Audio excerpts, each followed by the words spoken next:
Okay, so we are live, yay. Busy day. Hopefully we don't have any internet problems today, like we did last time. But to start off,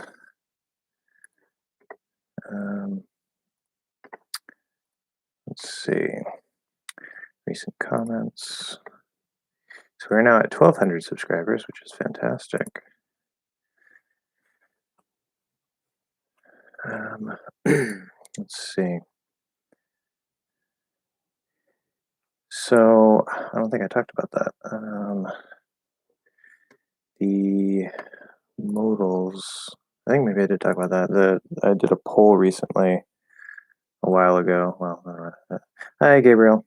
Trying to remember if I talked about that poll that I did last week about the modal verbs, but oh well. In case you missed it, it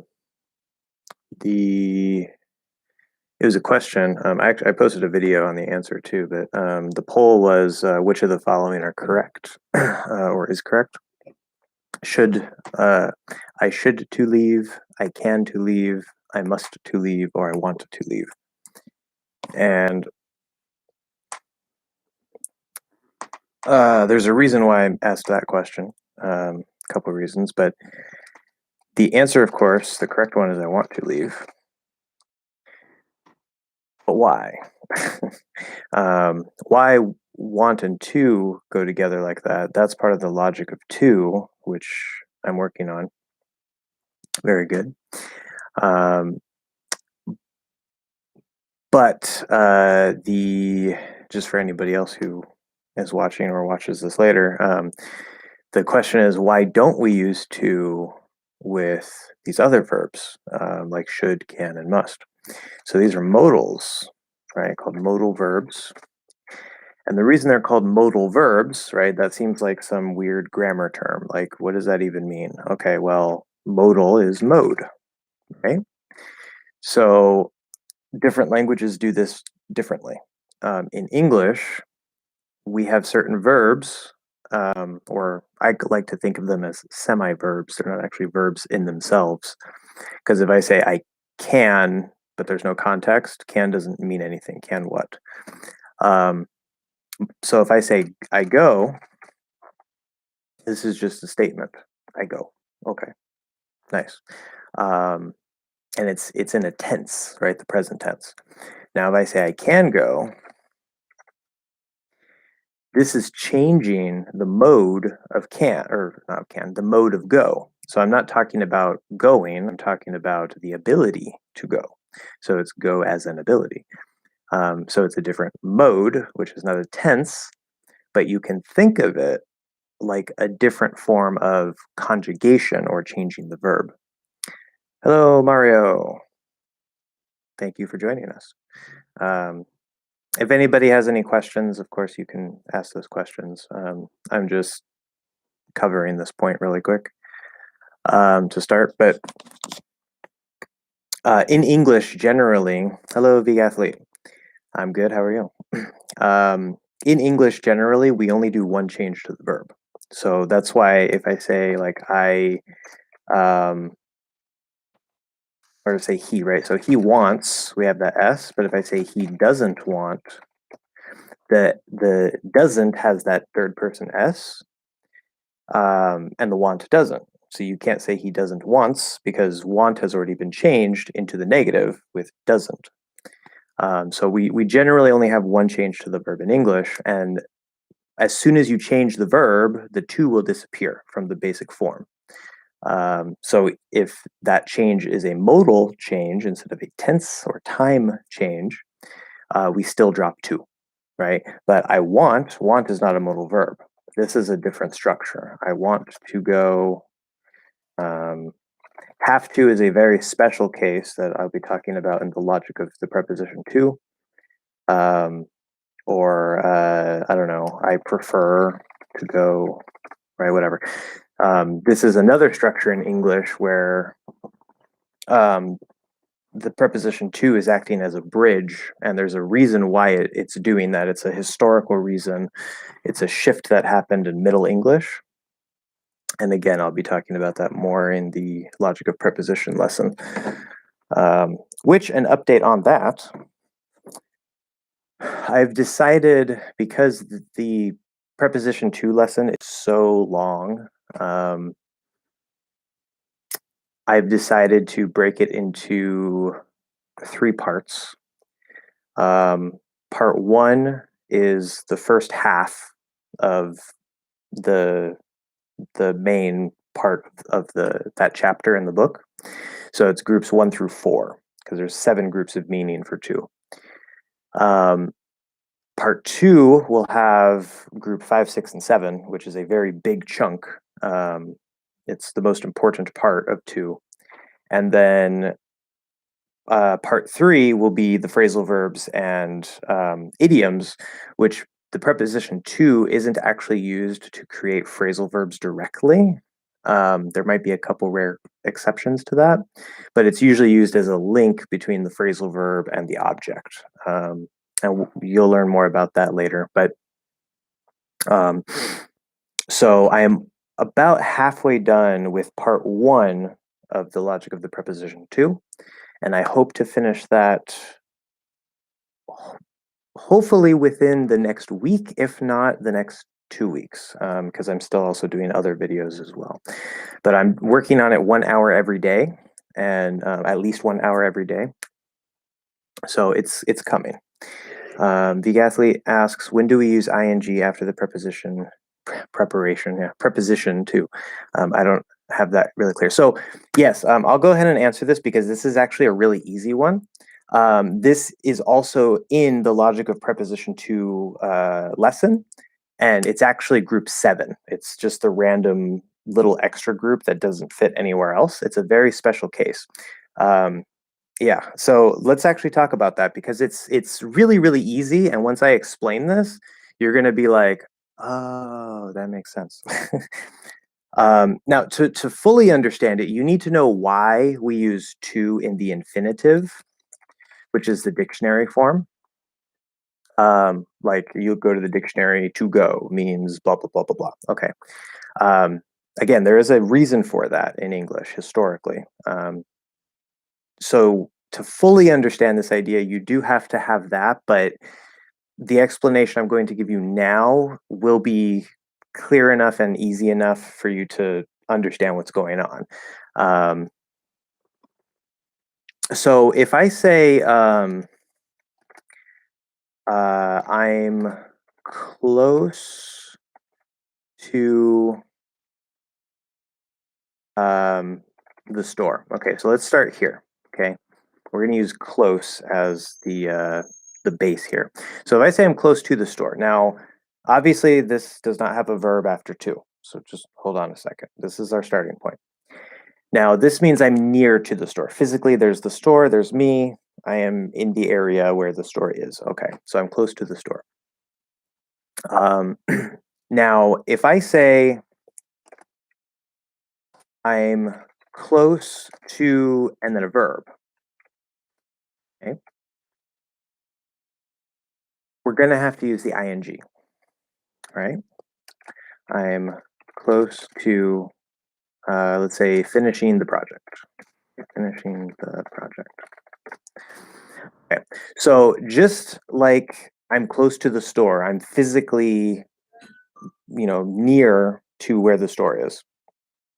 When I say I'm close to finishing the project, that means that the project is almost done. It's almost finished. So I'm close to the end of the project.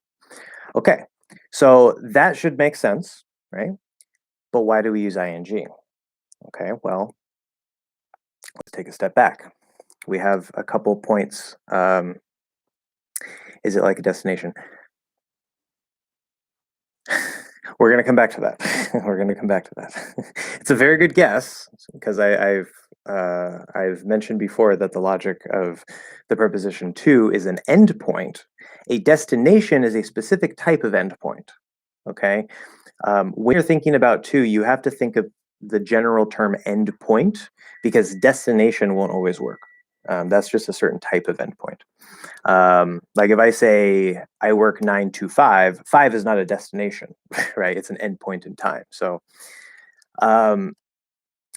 there's two other pieces here. So let's take a step back. What if I say I'm too close, T-O-O, too close to read that? Close to read that. Okay. Now, so for example, let's say that I can't see things that are really close because of my vision. So I need special glasses to read, right? So let's say, you know, I don't have a book. My books are up there. Let's say I have this here. I just realized this is up here. Ignore that. Pretzels. Let's say I have this book, right? And I'm looking and it's really close. Okay. So it's too close in order for me to read. So this is actually trick. I'm too close in order. Okay. 9 times out of 10, meaning most of the time, when we say in order to do something, we do not actually say the words in order. We just keep the to part. And that confuses a lot of English learners because you don't know that in order is in the background. It's implied by the context. So that's one big point, right? Now this is to read. Okay, it's in order to read. And that's actually group 6 in the book.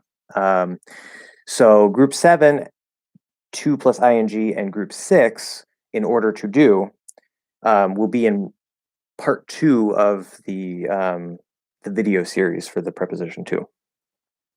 So these are closely related. Again, to fully understand this, you need to know why we use to with the infinitive.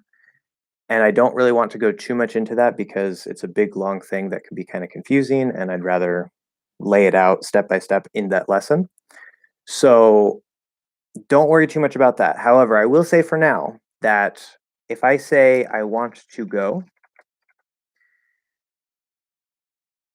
what's happening subconsciously in the mind of a native speaker is that the second verb is the end point of the first verb.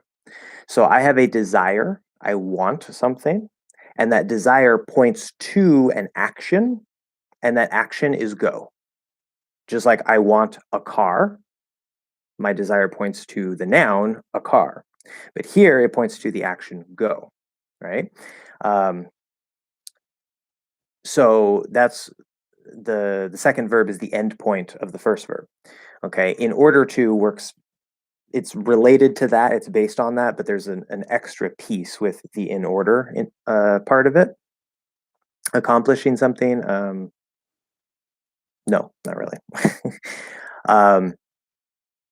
Can to earn become turn? Okay, I'm going to come back to that, Steve. That's a good question.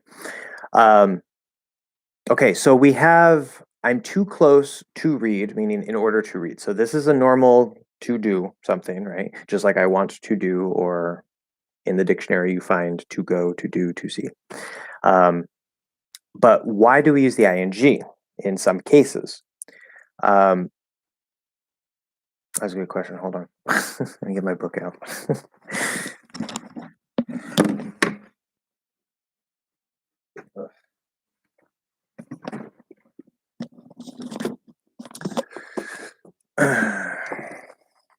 I forgot the exact way that I explained this in the book, and I want to confuse you later.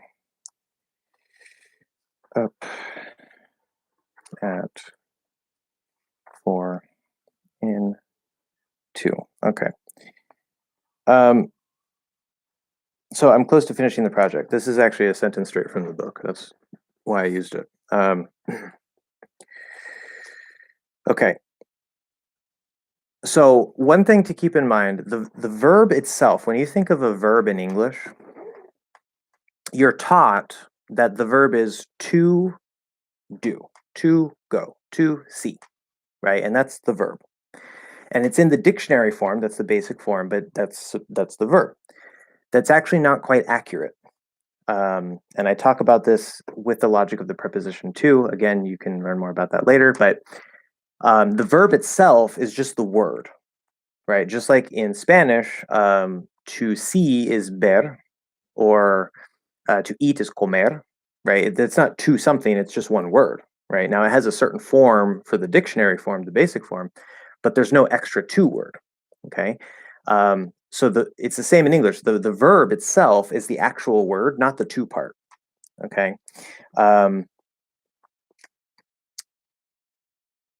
Now,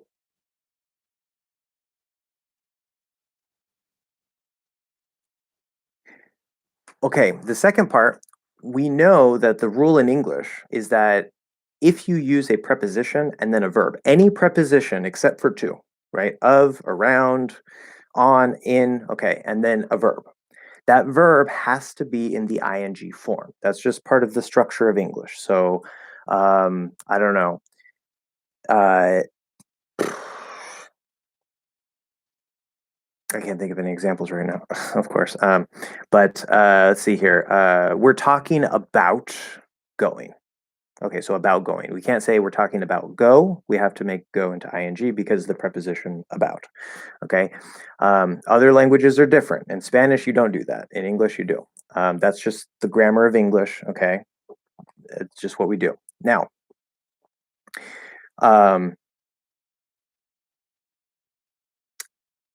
there's also the idea of chunks. Okay. Or collocations, words that tend to go together. Now, if I say I go to the park, okay, go and to are like one piece, right? And there's different ways you can break it up, but right, is go to where? The park. Okay, so go to, you can't just say I go the park. Go and to, the to is implied in the going, right? Unless we're talking about go, well, go from, usually it's come from. Anyway, don't worry about that. Yeah. So I'm just going to read this because it's easier that way. In the example sentence, I'm close to finishing the project. Is the word to attached to the verb to finish, or is it attached to the idea of close? Okay. So just like I go to where? I go to the park. Okay. So if you just say I'm close, but you don't say the close to what, right? You can just say I'm close. There's no to. You don't say I'm close to. That doesn't make sense. We need the to point to the thing, right? The end point. But if you don't say the end point, you don't need to. Okay. As soon as you say the thing, I'm close to the park or the store or whatever. Okay. So to is an extension of close because close to that thing. So in this case, to is actually not part of the infinitive form of the verb. It's not helping close point to the verb in the normal way that we use it. The preposition to is actually, it's not attached to the verb, it's attached to the thing before it. Okay, so it's not I'm close, it's not I'm close to finish, it's I'm close to finishing. So just like with any other preposition, we're talking about going, you have to use the ing form. Okay, so this is relatively uncommon. I mean, it's something that we use regularly, but of all the uses of the preposition to, this is the least common use. Usually you're going to say to do, to go, to see. Okay. But if to is not actually attached to the verb, then it will change into the ing form. I hope that makes sense. Again, there's more information in the background that I don't want to go into here. In the full lesson, it should make more sense, part one and part two.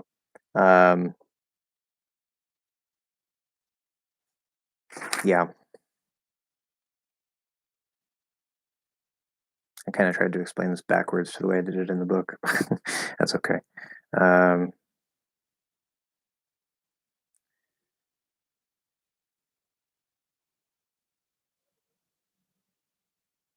Uh-huh. Oh, yeah. The other missing part about that that might make that less confusing is note that to be is before close, right?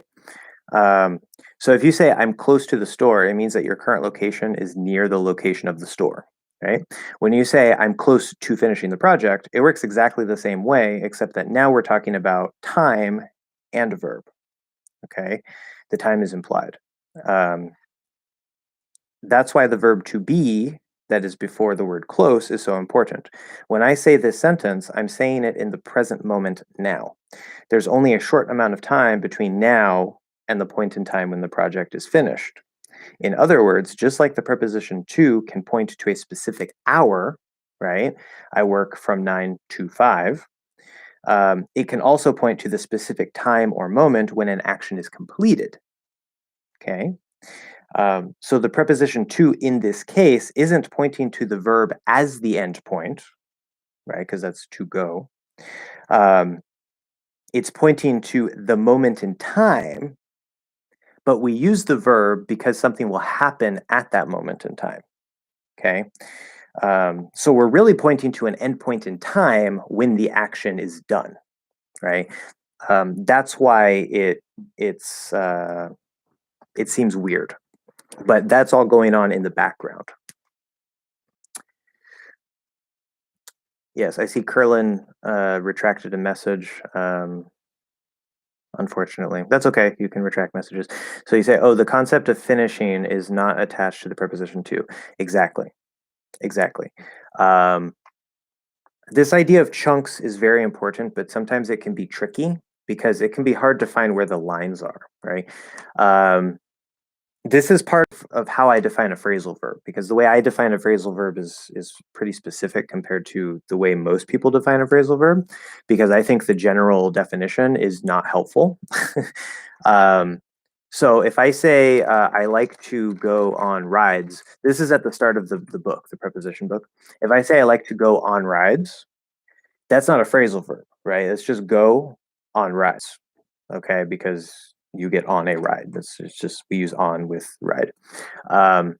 So it's not go on, right? But if I say I can't go on, meaning I can't continue, I can't move forward, that's a phrasal verb because now go and on are linked together and they're creating a special meaning.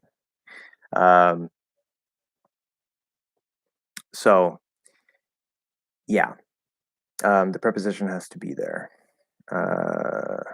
Yeah, exactly. If you say I'm close finishing, that doesn't make any sense in English. Without to, it feels like it's broken. Like the to needs to point to it, right? If you just say I'm close finishing, it does not work at all. Hello, Meadow. Thank you for joining us once again. I'm doing fine. How are you? We're just starting to answer some questions here. Yeah, so if you can think of it that way, normally it's to plus do, go, leave, whatever, the verb. But in this special case, it's close to, and then we point to the verb in the ing form, just like any other preposition, about, talking, around, seeing, in, walking, whatever. Okay. No, I haven't skipped you. I'm trying to, that was related to the previous question, so I was trying to tie that up. We have Steve's question really quick, which is, can to, so reduction to so to earn become turn, not individually, but in sentences. If this works, I learned a new trick. So if I say like, I don't know, how much do you want? Well, want to would be wanna. Like you have to earn a lot. Okay, you have to earn a lot. You have to earn a lot. You have to earn a lot. You have to earn. You have to earn. You have to earn a lot. You have to earn a lot. You have to earn a lot. I think it sounds slightly different than actually turn, because turn, that T needs to be stressed, right? It needs to be more aspirated, where the T at the start of to, not only might it change depending on the sound before it, but if it is actually a T sound, it's going to be a weak T because to is not stressed. So the exact sound, it won't sound 100% like turn. There will be a little bit of difference in the way that it comes out of the mouth. But basically, yes, it will sound extremely similar. Extremely similar, yes. We can talk about the details of that if you want. Just let me know. Now, Curlin, Why do you use to be close to plus ing? Well, that's what I was explaining. um, so yeah, it's. Oh, this is extremely helpful. Things, no problem. Yeah, I just went through all that. Why do you use to be close to plus ing? So it's. You don't need to know the logic of the preposition to understand it, but it's rooted in the logic of the preposition to. What I was explaining is, in this case, the chunk, the words that go together, that are attached together, is close to, and then a verb. Anytime we use a preposition, except for to, right, in, about, around, whatever, the verb after the preposition needs to be in the ing form. Okay. I'm thinking about going. I'm thinking about leaving. Okay. So any preposition plus a verb means the verb is ing form. That's just part of the structure of the English language. Okay. To is the exception because usually it's to do, to go, to see, and there are various reasons for that, which we're not talking about here. In the case of close to plus a verb, it's not I'm close to go or close to finish. It's I'm close to finishing or I'm close to going. So the preposition to is acting like a normal preposition in this one specific special use because it's actually not attached to the verb like it normally is. Okay.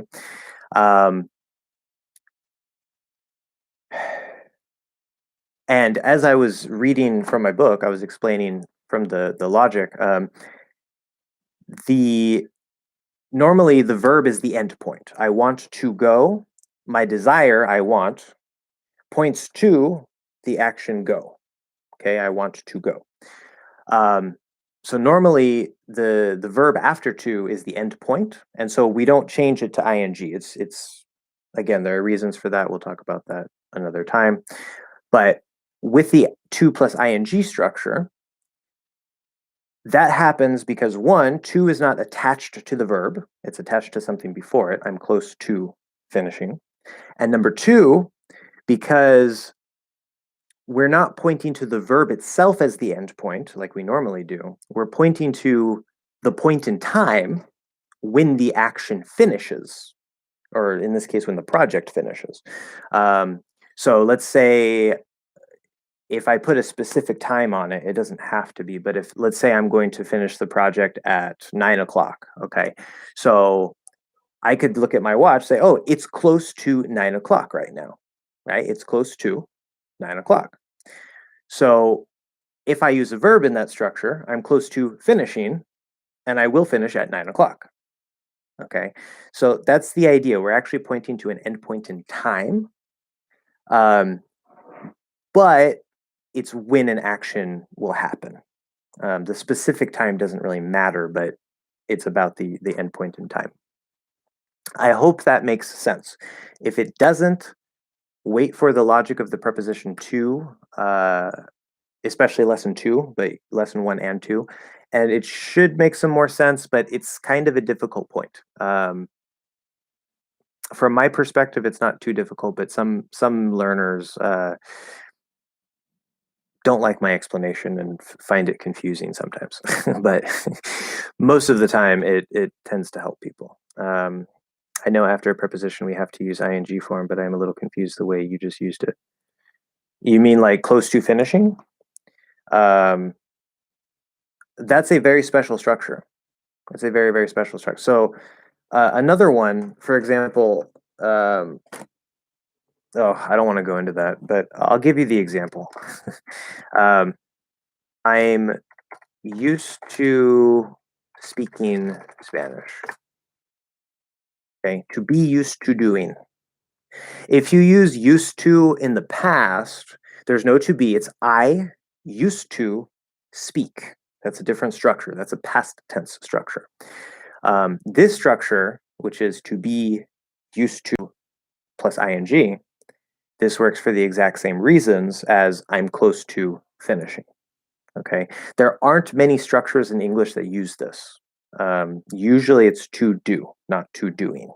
Okay, so I hope that makes more sense. But again, we can talk more about that later. Okay, Steve, I don't know if you know lo-fi, but in a lot of lo-fi radios, or on YouTube, the title, no, only one T in the middle, title, is beats to sleep chill to. What does this last two mean? Isn't necessary. Oh, good question. That is a little complicated. Now you were talking about a habit. Yeah, when I'm talking about used to doing something, that is a habit. So it's I am used to be used to, and then pointing to a verb in the ing form, because it's used to doing, not used to do. That's the past tense. I used to do with no to be, right? And remember, to be here, right? I'm finishing. I'm speaking. I'm close to finishing. I'm used to speaking. Okay, that's another part of this because we have to be plus ing. Okay, but anyway, going back to Steve's question, beats to sleep or chill to. I do know lo-fi. I don't listen to it very much, but sometimes it's useful background noise.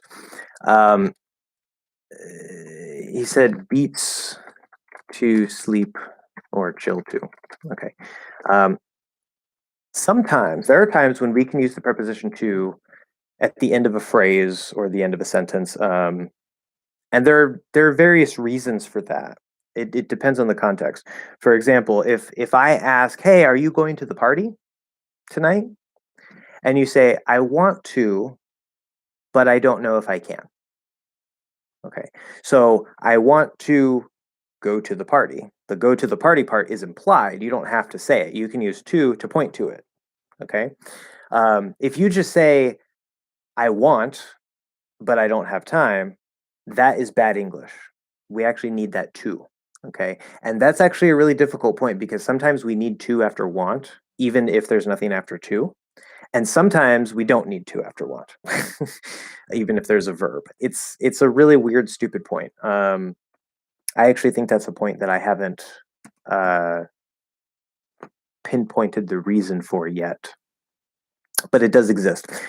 In this case, beats to sleep or chill to. So let's take out the chill. We'll go sleep. So beats to sleep to. Or okay. You can do something to something else. Now that can have different meanings, right? Like if I take my phone and I punch it, okay, I am doing damage to my phone, right? I'm hurting my phone. Okay.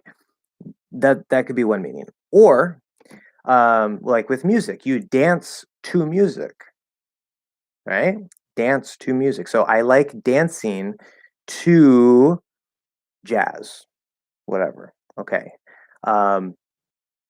So to in that case kind of lines things up. It points to the thing that you're dancing to. So dance, okay, in line with what? Jazz. Jazz, not rock. Okay. That would be a different dancing that you do. So it kind of creates a line between the first thing and the second thing. Again, it creates an endpoint. Now, when you say beats to sleep to, or music to dance to, it's just arranging the structure differently. I dance to music, music to dance to. So it's music. What kind of music? Music that you can dance to. Okay, so it's just a like a shortened phrase that describes what kind of music.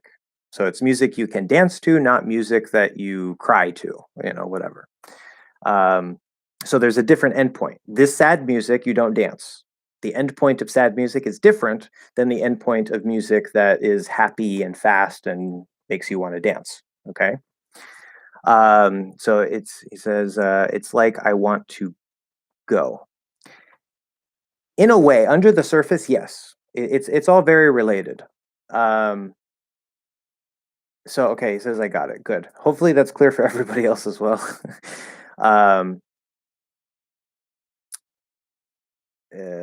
Yeah. Okay, good.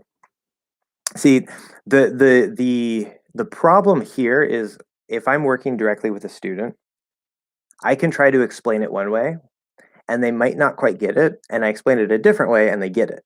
Where here on live stream, number one, I can't see you guys, so I have to wait for you to, say something. Number two, there's many of you, so I might try to explain it one way, and you're like, "Oh, I got it. Thanks. Cool. That makes sense." And then somebody else is like, "Wait, wait, wait, wait, wait. Say that again." um, so if not everybody understands, it's okay. I can go back over it. Just let me know. But again, the lesson about the logic of the preposition to will also help to make these things clear because we're kind of talking about some of the surface meanings and how the logic applies. But you really need to go in and build the feeling for the logic, and then it's probably going to start making more sense. So, okay, okay. The athlete says, I'm getting it. I'm getting it now. Thank you so much. I thought it was a weird phrasal verb. Yeah. Yeah, not really. Okay, so meadow. So gerunds come after to when it is a part of a phrasal verb. Well, that's not what I was saying, but that's a good question. Should be. I don't know, actually. Hold on. Make me think of things off the top of my head. It doesn't work very well. I'm not a very good on-the-fly thinker, usually. On the fly means like in the moment, like boom, I think of it. Phrasal verbs here. Okay, so a couple examples of phrasal verbs that I will have in part 3 of the preposition to here in the book. Let's see. So your total comes out to $150. Comes out is the phrasal verb to, just points to the end amount, the total amount. I'm looking forward to my vacation. If we use a verb there, I'm looking forward to seeing you. Okay. Again, notice I'm to be, I'm seeing, to be plus ing. I'm looking forward to seeing you. That's a whole other phrase that we'll talk about later. My younger brother looks up to me. That's not a verb. After a long break, I finally got back into learning English. So I stopped learning English, took a long break, and then now I'm learning English again. So I got back into learning English. In this case, it's into as a compound preposition, but we have that ing. I'm trying to think if it's always ing. It probably is always ing if it's a phrasal verb, but the problem is that, as I said earlier, the preposition to, hello, Lisha. I see your comment there. Lisha Wang, I'm not sure I'm gonna say Wang. Lisha Wang. Thank you for joining us. What was I saying? I need to open my drink too. It's getting all warm. The preposition to isn't usually used actually as a direct part of the phrasal verb. It's usually used as a connector. So because it's used as a connector between the phrasal verb and the action or noun after it, it should always be in the ing, but that might also have something to do with to be. No, because it also depends, right? If I say I'm going out. Good morning, Shun. Yes, hello. If I say I'm going out to dance, okay. This is another one where it's actually short. It's I'm going out in order to dance. What is the purpose? What's the reason I'm going out? So going out, not meaning literally leaving my house, although that is true. It's, we're going out like on a date or to some place away from home. That's phrasal verb, to go out somewhere. Here we're saying to dance, but that's because it's in order to dance. We just don't say in order because we don't have to. You can, but we usually don't. So I wouldn't think of it as phrasal verb plus to plus ing because that's not always going to work. But that does happen. Yes, that does happen. And here we even have to be, right? I'm going, but that's I'm going, not I'm blank ing, if that makes sense. If not, don't worry about it.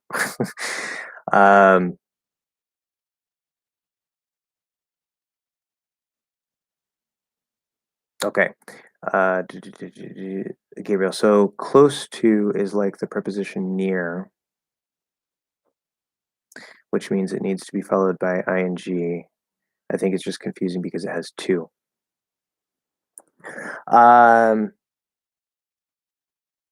Yeah, so for that point, close just needs to, right? Again, if you don't say the end point, then we don't need to. It's just I'm close. But like I'm near the school, I'm close to the school. It would just close and to go together. It's kind of like it's almost like a two-part word in a way. It's like a compound word. So yeah. Anyway, but again, remember if it's I'm too close in order to read, okay, that too is attached to the verb, so we're not using ing. That close means I'm physically too close to the book. Okay, that's implied. I'm too close to the book in order to read. So we're actually dropping to the book. That's the to that is attached to close. And we're dropping in order, or we're just saying I'm too close to read. So you have all that information in the sentence that a native speaker just understands. And you as an English learner might be very confused by. So, okay, blah, blah, blah, blah, blah, blah. Okay, now you're talking about yes, okay. Good. Okay, so I think I'm here. Gabriel, I'm close to read that book. Oh, so yeah, good thing I just talked about that because here we go. I'm close to read that book means you're physically with your face on the book, and if you say close to reading means you almost. Okay, so yeah, I'm close to read that book. It doesn't make sense. That does not work. You would have to. That's why I added the word to too. I'm too close in order to read that book, meaning it's physically in your face. It's too close to read. So you're missing a word there, right? I'm too close to read, or the opposite. I'm too far, right? Maybe the book is too far. You say, oh, I'm too far from the book. Notice the opposite, to and from. I'm too far from the book in order to read it. Okay. So you would need like, well, actually, I'm too far. Okay, that's TOO. Yeah, so too close to, too far to, or too far from. Could also be too far to. It does. There's variation in English. Don't worry about that. We're talking about the basic structures here. So yes, you're correct, but we need that extra word. And if you say close to reading, it means you are almost or approximately craving to read the book. So yeah, if I say I'm close to reading the book, it sounds like I'm not actually reading the book right now, but I am about to start. That's another structure, about to start. So I'm very close to starting reading the book. Okay. And that doesn't necessarily mean from the start of the book itself. It's just, maybe in a moment, in next, it's 3:15 here, maybe at 3:16, you will start reading the book. So you say, oh, it's almost 3:16. I'm this close to reading the book. Okay. You could say that. Kind of a very odd situation, but that would be grammatically correct with the proper meaning. Yes. Okay. Big athlete. Música a la que le bailases. Music which you dance to. Oh, bailases as es. I mean Spanish. I was like bailases. Yeah, música a la que le bailas and music which you dance to. That's a very good point. There's actually, if you're a Spanish speaker or if you speak any Romance language, meaning that comes from Latin, French had a very, very, very, very big impact on English. And modern English vocabulary is about 60 to 70% Latin slash French based, right? Our grammar is very Germanic generally, but our vocabulary is actually very French and Latin based. And one interesting thing you'll notice, this a in Spanish or from Latin, meaning like to or sometimes at, it sort of depends on the context. But in Spanish, a means to, right? So voy a la playa. I'm going, or I go to the beach, right? To the beach, a la playa.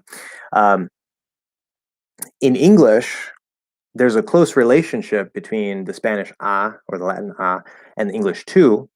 There's actually a lot going on under the surface there between the two languages. But one interesting thing is, for example, I can't think of one right now. There are words in both Spanish and English that do this. But there are some verbs that start with a, that start with a. Usually we would say we just say it as a schwa in English. Depends on the word. That actually is a combination of this a from Latin or French and the rest of the verb. And if I think of an example that would actually make sense, I was just talking about one of these the other day too. I don't know, I'll think of it later. But anyway, yes, there are tricks. There are tricks. I'll probably be talking more about that in the future. But okay, Alicia, I want to ask how to pronounce A as in cat sound before N after you discussed a preposition. Yeah, okay. So, well, I've talked about that before, but of course, not everybody is present when I explain it, so that's okay. I'm probably going to make a lesson specifically talking about this because it's a common question. The way that I teach this is a little bit different than how I see other teachers teaching it. I don't follow a lot of teachers, but students have asked me like, oh, this teacher says this, is that true? So usually from my understanding, it's taught as, it's like a slightly different position or placement when we have like an N or possibly an M after it. And that's not technically wrong, but a by itself. Okay, so first there's the full enunciated, nice and clear, open sound, which I call the fourth vowel on the vowel chart because e, I, a. It's the fourth sound. If you don't know what a vowel chart is, I have a link in the description to my website where you can download the English Hacks vowel chart. It's a map of your mouth. So the full enunciated sound is a, a, a. In reality, in real life, usually we don't enunciate all that clearly. Enunciation is more of a tool that we use when we need it. And so there's actually more of a lazier a that has the same basic sound quality, but instead of being open like a, it's more like a, a, a. Okay, has the same basic shape, same basic everything. It's just a little more closed, a little bit flatter. It doesn't sound exactly the same, but we recognize it as the same sound. I mentioned that for a reason. The athlete says he has to leave. Sorry, but thank you so much for your videos and lives. Oh, they have live streams. I was like, I only have one life. Yes, thank you for coming. Sorry you have to leave, but we will see you next time, probably later. Good. So back to a.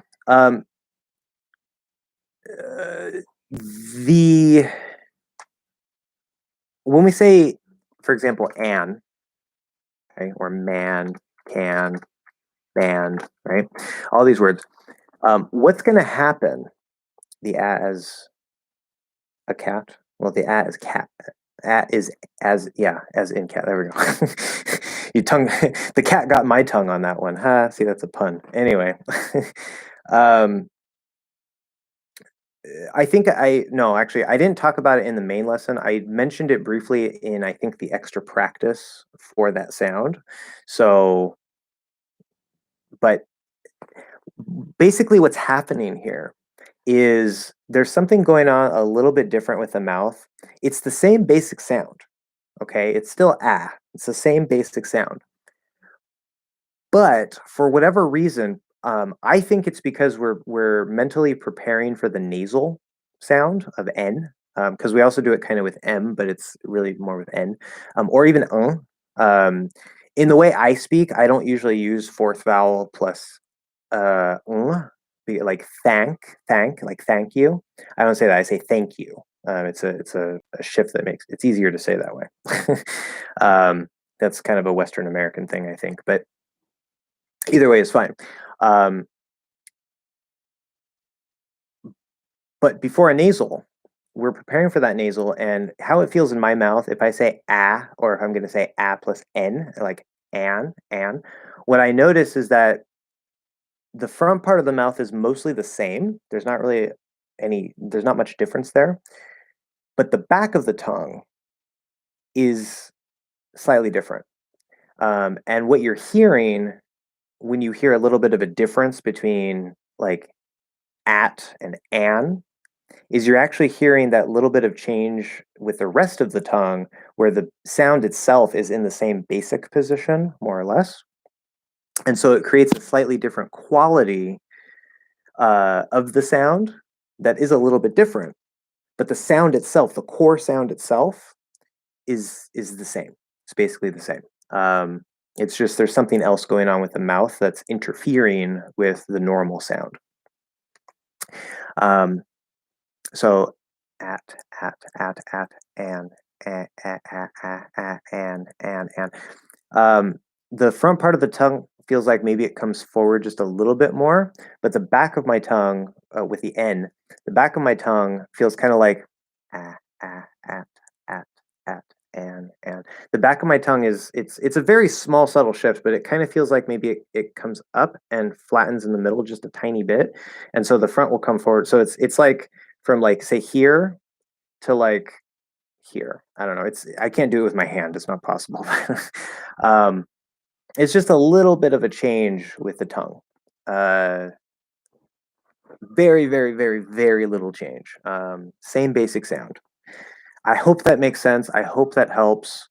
Um, it's a very difficult thing to describe. Um, but yeah, so let me know if that makes sense. I can maybe try to explain it differently.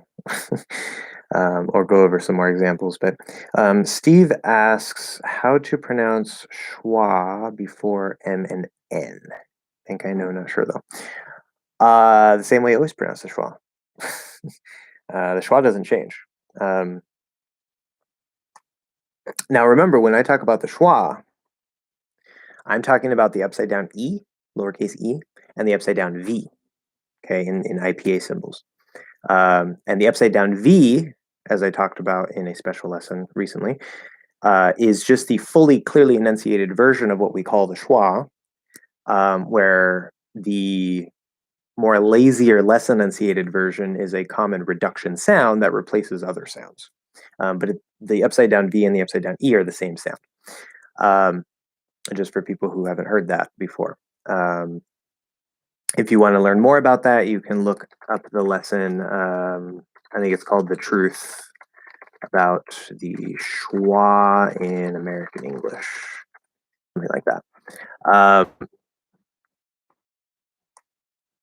But with the M and the N, okay, so if I say okay, that's nice schwa sound. If I say, I don't know, but, so there's a T, but, okay. If I say, I don't know, some, okay, so there's an M after that, some, okay, but, some, but, some. Listening to myself very closely, I can notice a very, very, very, very, very slight shift in sound. But I would explain that exactly the same way as the ah. Now, unlike the ah, where I do feel a very, very tiny shift with parts of the tongue, with the I feel no difference in my tongue. It's because we're preparing for that nasal. Some, where if I say but, it's all through the mouth, 100%. If I say some, sa, ba, sa, you can, if you listen closely, you can hear that shift where the nose starts coming. It's not like it's a nasal schwa. We're not doing like but there's a little bit of relaxing of that back flap as we prepare for the M and the N. That starts to create a little distortion in the sound. And that's probably what you're hearing with the schwa before M and N. It happens pretty much with every vowel sound, but the one that stands out the most is ah. And there's probably because of the position of ah normally. But it doesn't really make that much of a difference. Like it's not something that a native speaker would be able to say like, oh yeah, that's different. Like would say it's the same thing. What are you talking about? So yes, I am trying to answer every single question. That's what I do. I'm here to answer questions. Okay. Unfortunately, it means that I get caught behind a little bit. I'm close to finishing the project equals I am almost done with the project. Am I right? Yeah, or the project is almost done. Yeah.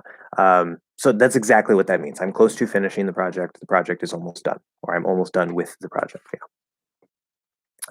Okay. Do you know someone who was able to master? I think I skipped something. Did I skip something? Hold on. I guess not. Okay. Do you know someone who was able to master the as in cat before N and N? Oh yeah. I've had a number of students that I successfully taught how to do that. It's a little bit of a trick. It's the same. In order to master it, it's the same as any other sound. You make little micro adjustments, right? So first you have to find ah, right? Because if you don't have that basic sound and you can't say a nice, good, clear ah with the proper quality, then you're not going to be able to do it before N and M. It's just it's not going to work anyway. Once you can do a regular ah, which normally the biggest mistake is there's a very special thing you have to do with your tongue to get that exact sound. And most English learners, they're too flat, as I describe it, because there's a little bit of rounding to the tongue with ah, and they'll say like ah ah ah ah, like cat or something like that, and it's not right. So if you can do that, you might have some trouble doing like the N after it. That can happen. But I've also had learners where once they got the basic one, they were able to immediately or almost immediately do it with the N as well. Just listening to, if I said cat can, cat can, cat can, they were able to sort of listen. And because they had the basic sound, they were able to make little changes like pretty quickly to adjust. And it wasn't a big deal. Other learners have a lot of difficulty with, well, most learners have difficulty with the basic sound itself. That's the hardest part. But other learners have extra difficulty, even if they have the basic sound. It takes them, an extra, I don't know, week or two of practice, or maybe longer than that, to really get that nice, good sound with the N, because it's such a small little change, and they just found the basic sound. And it's really easy to accidentally leave that, because as I said, it's the same basic sound, right? It's just there's a little bit of change with the tongue, and it's really easy when you're trying to make your little micro adjustments to actually leave the proper sound. So it's a normal thing. Some learners have a lot of difficulty with it. Some don't have a lot of difficulty after they get to the regular ah. Hello, Vietando. Thank you for commenting. Sorry it took me so long. The secret. Shun just says the secret. What is the secret? I don't know. I don't know if that was based on something that I said, or I don't know. But anyway, okay. Yes, I'm trying to answer every question. Upside down face. I think I got T or it. Okay, good, it. All right, I'm almost caught up now. Yay. Could you tell me how to pronounce D as in guideline? I got trouble with it. We'd probably say I have trouble with it, but God is okay. Sounds informal. Guideline. This is a linker connection thing. It just takes a little practice. So guideline is guy And then guide by itself, right? It'd be like a stop D. Guide, guide, guide. And then line is right? Guide line. Guide line. Yeah.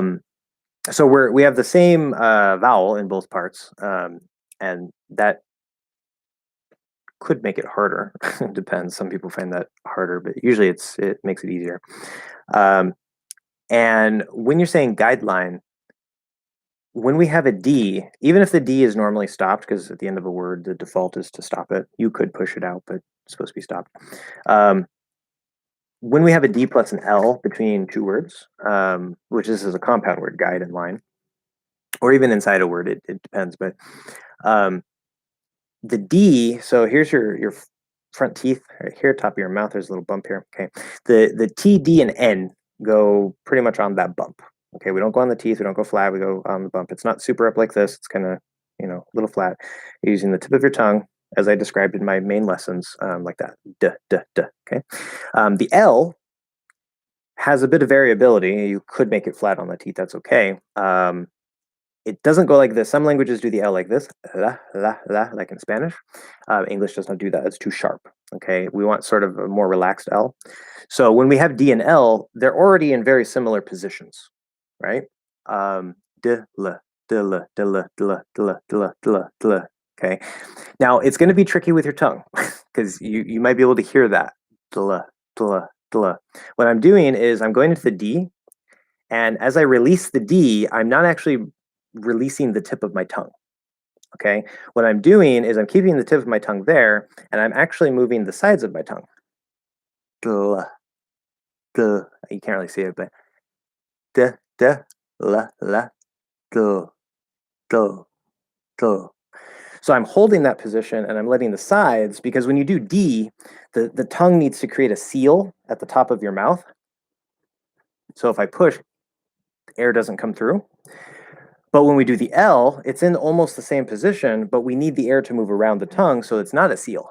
So all you do is you hold the same position with the tip of the tongue, but you let the sides of the tongue release from touching the sides, so there's no seal. And the D, a little bit of D will start to come through, and then we hear the L. Duh, duh, duh. Okay, guideline, guideline, and it needs to be fast. We're not saying guideline or guideline. Okay, don't do it too hard. Guideline, guideline, line. Okay, so it's like a soft little D, and then you just open up the sides so that the L comes through. Give me 1 second. I have to go to the restroom.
Now there's a slightly different way to do that that is probably a bit easier, which is instead of doing the D up here, because remember the L, it could be up here, it could be flat on the teeth, it does not matter if you're doing a full L. Good, so I'm glad it's clear. But the easier way is normally you're going to place the D up here, and the L could just be through there, and that's what I just described. You don't move it, you open the sides, okay. Instead, something that's a little bit easier, I think, and you can choose either way, it doesn't matter. Instead of doing the D here, just put the D flat, like a dental D on the teeth, and then do the same thing. In my mouth, it feels like it's a little bit easier because the tongue is stretched out more, and so when you release the sides, it's actually it smooths out the sound a little bit. If it's easier for you to do it with the tongue here, do it that way. If it's easier for you to do it with the tongue here, do it that way. But the point is, do not say d l. Okay, we want to hold the position, whichever one it is, here or here, and just open the sides. Okay, that's the key. Um, Steve also has a question. I'm kind of confused because I think my language has a different schwa sound before N or M. That's possible. That is possible. The What is your language, if you don't mind me asking? Because I can look up the vowel chart. Um, the schwa usually isn't on the vowel chart, but I might be able to find some information about that.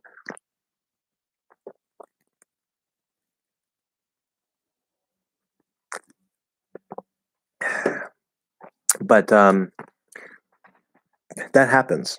For whatever reason, even if two languages have the same sound, there can be certain combinations that come out differently. And usually that's because one of the parts of the combination, like maybe the exact placement of N in your language might be a little different than the exact placement in English. And so, of course, you're going to get a slightly different sound. It might not make much of a difference. Portuguese, okay. Yeah, Portuguese. You do have a schwa sound, yes. I don't remember. It's been so long since I studied Portuguese. I think it's been like 2 years. I don't think it's been 3 years. I think it's too long, but it could be. Um, I don't completely remember about the Portuguese phonological system, but I know you have a schwa sound. But before, yeah, so N and M in Portuguese triggers a nasal vowel, I believe. So you have, yeah, right. If you were to say like sol, right, which I don't know if that's a word in Portuguese, but that'd be like sol, sol, sol. Where if you say som, right, it's like song, song, song. And so you actually have that nasal O instead of a regular O.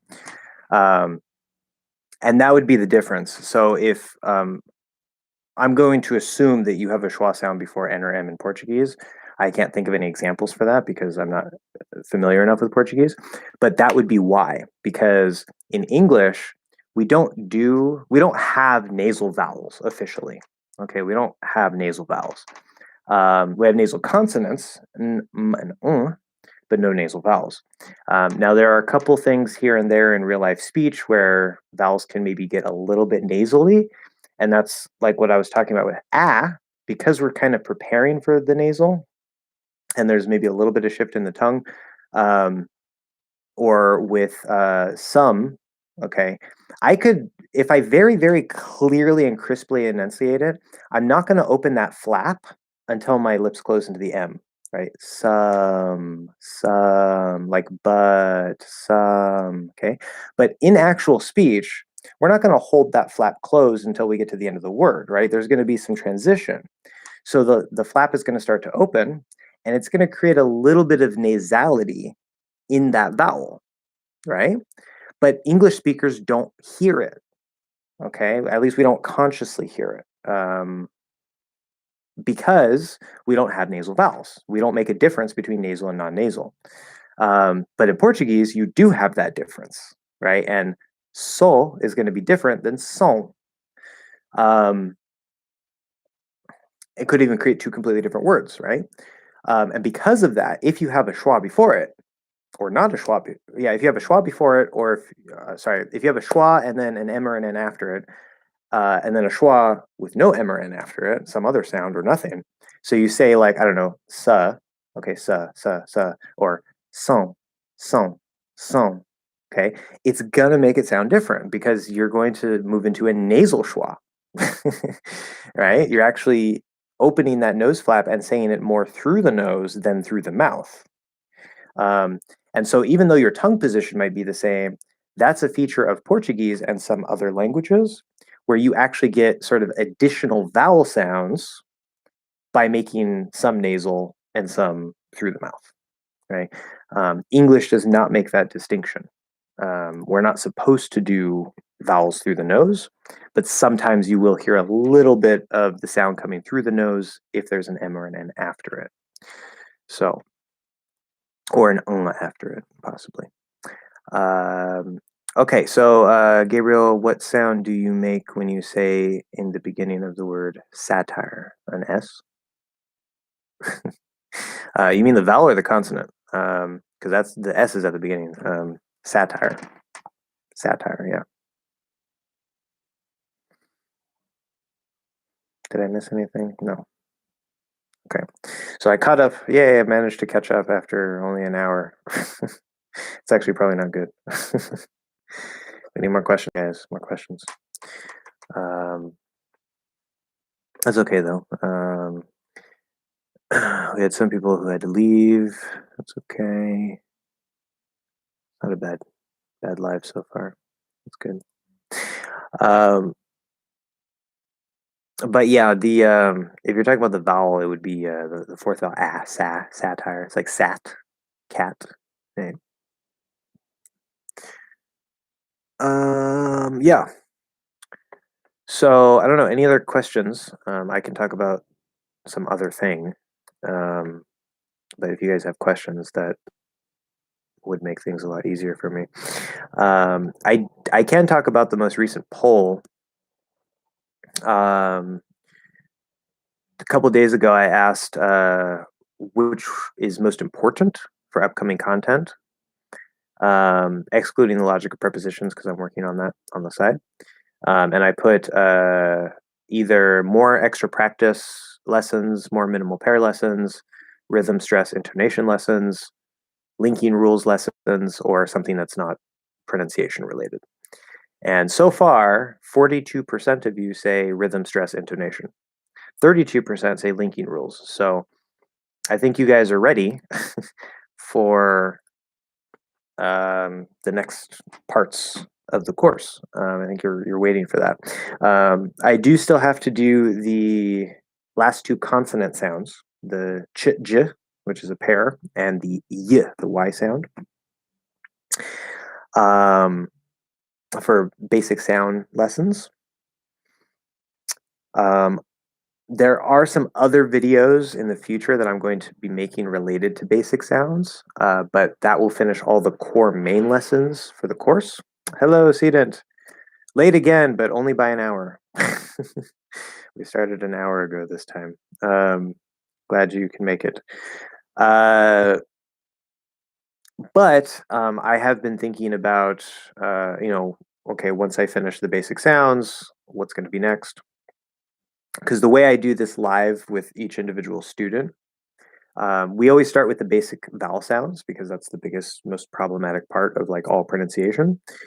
And then after that, we usually do some consonants and or start looking at like the rhythm depending on the native language. Because if they speak a stress time language like English, they don't usually need as much help with the rhythm because it's mostly the same in their language. But if they speak a syllable timed language like Spanish, um, then it's usually quite a big problem. And it causes lots of little subtle things that give you an accent. Um, so in the actual course that I'm making for everybody, right, I don't have the benefit of adapting it to a particular student based on their language. So I've been trying to think, what's the best way to do that, and you guys seem to want to see the rhythm and stress lessons. So I think I'm going to start talking a bit more about that. Probably mix it with some linking rules here and there, and then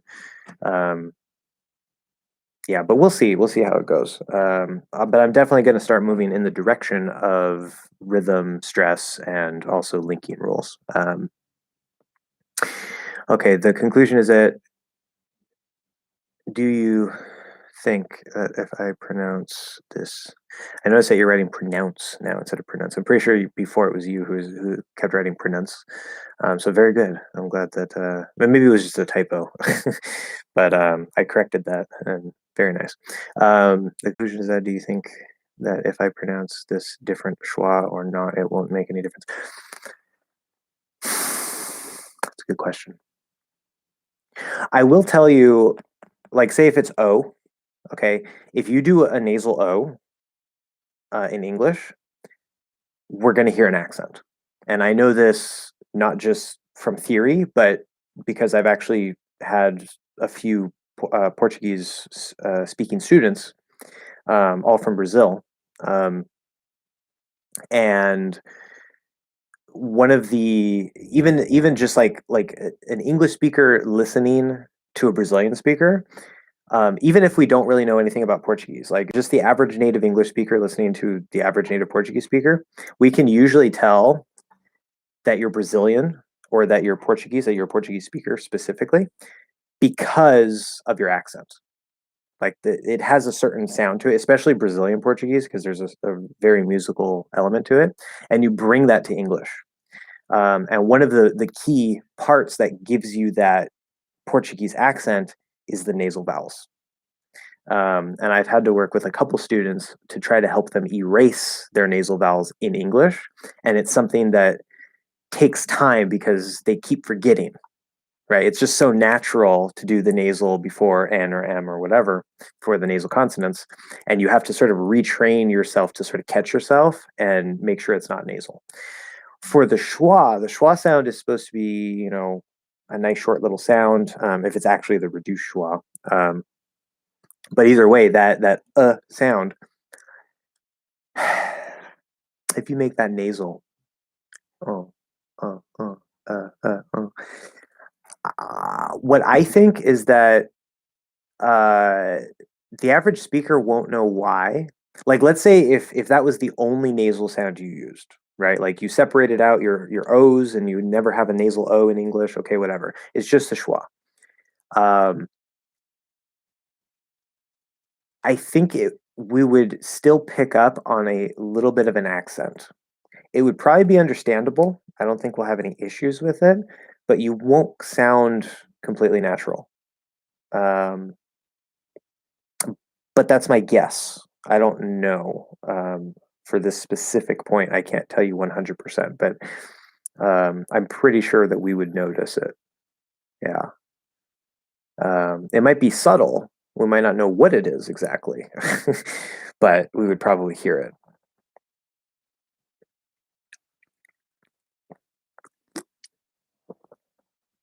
And the trick to that is, because I've successfully taught a couple Portuguese speakers on how to fix that.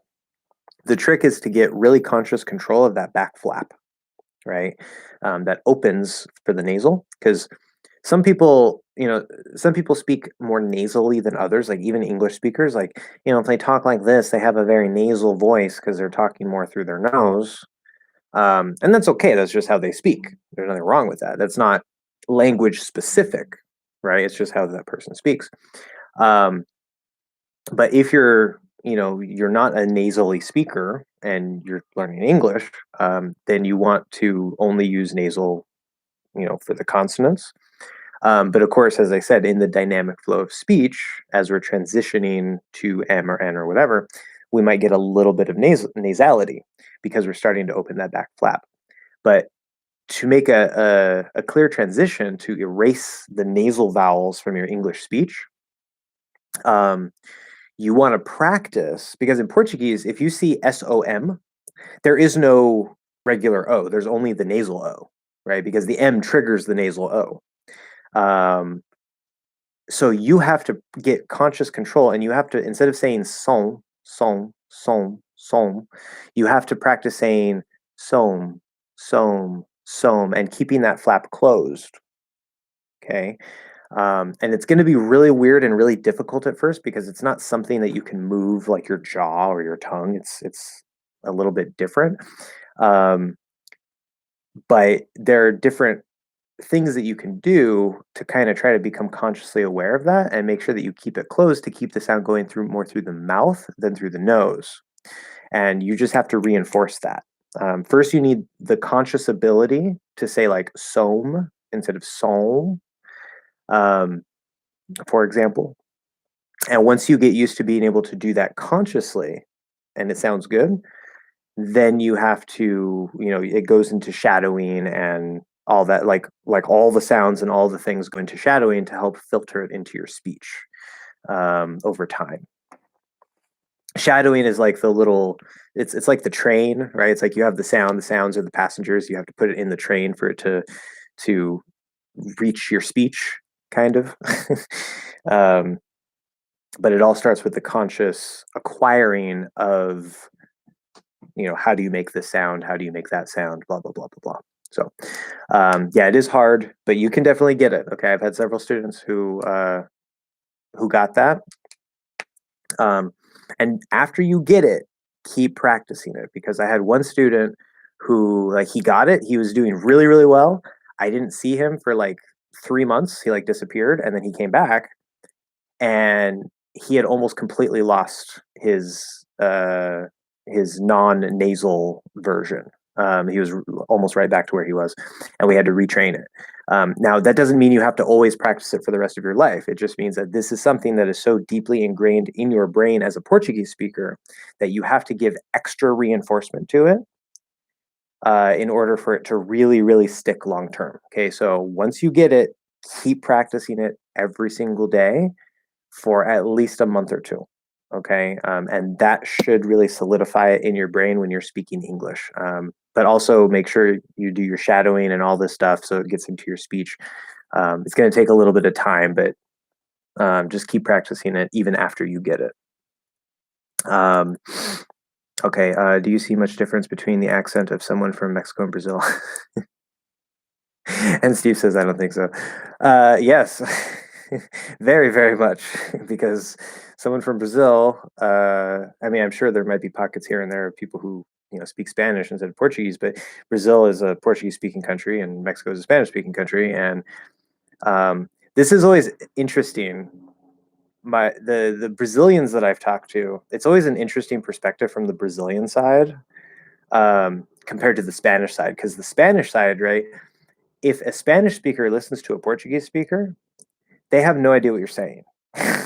Like, it's closer than English, and so it's like, okay, yeah, you can kind of, if you speak clearly, right? Many words are the same, casa, okay, and because the vocabulary is so similar, if you're speaking clearly to each other, you can figure out what's going on, right? It's not that bad. But if you're speaking Portuguese really, really, really fast, a Spanish speaker isn't going to understand you, right? They're going to lose a lot of it. Where on the other side, if a Brazilian speaker listens to someone speaking Spanish really fast, they can usually understand relatively easily. And the reason is because Portuguese has a lot more sounds than Spanish, mainly the nasal sounds, right? Spanish doesn't have nasal, well, they have nasal consonants like English does, N, M, and unofficially they have ng. They don't actually have it as part of the language, but they do use it in certain combinations. And then, of course, they have enye, which is the N with the tilde over it. That's also a nasal sound, but they don't have nasal vowels, right? And so all of the sounds in Portuguese, well, let's say this. Portuguese has all of the sounds that Spanish has. Maybe there's a couple different, but I'm pretty sure Portuguese has all the sounds in Spanish. But Portuguese has more sounds than Spanish. So it usually only goes one way. So when I listen to somebody from Mexico and I listen to somebody from Brazil, aside from the musicality of Brazilian Portuguese, because that stands out a lot as well, yes, I would not mistake you. If you're from Brazil, unless you knew about Spanish and intentionally tried to make a Spanish accent, I would not mistake you for being a Spanish speaker. I would know that maybe not that you're from Brazil specifically, but definitely that you're a Portuguese speaker. So I'm from Brazil as well. And one day, yeah, that's so informal. One day, that's okay. One day, a teacher and I talking mistook me for a Mexican because I was talking slowly and with a high pitch intonation. I don't know why. Well, that seems very strange to me, because I think the average native speaker, were they a native English speaker? I assume the average native English speaker would be able to tell if you're a Portuguese speaker or not, because it's kind of a distinct accent. So that's a little weird. to me, but I suppose it could happen. I would assume that that person doesn't have a lot of exposure to Spanish or Portuguese, or at the very least, not a lot of exposure to Portuguese. That might explain it. Because as I said, Portuguese has the sounds of Spanish, but Spanish doesn't have all the sounds of Portuguese. So maybe that's why. Um, I thought you would speak. Remember earlier I was saying we can only change the verb once generally. I think there's a couple exceptions to that, but we can only change the verb once. So I thought you would speak. Would already changes speak, so we can't say would spoke.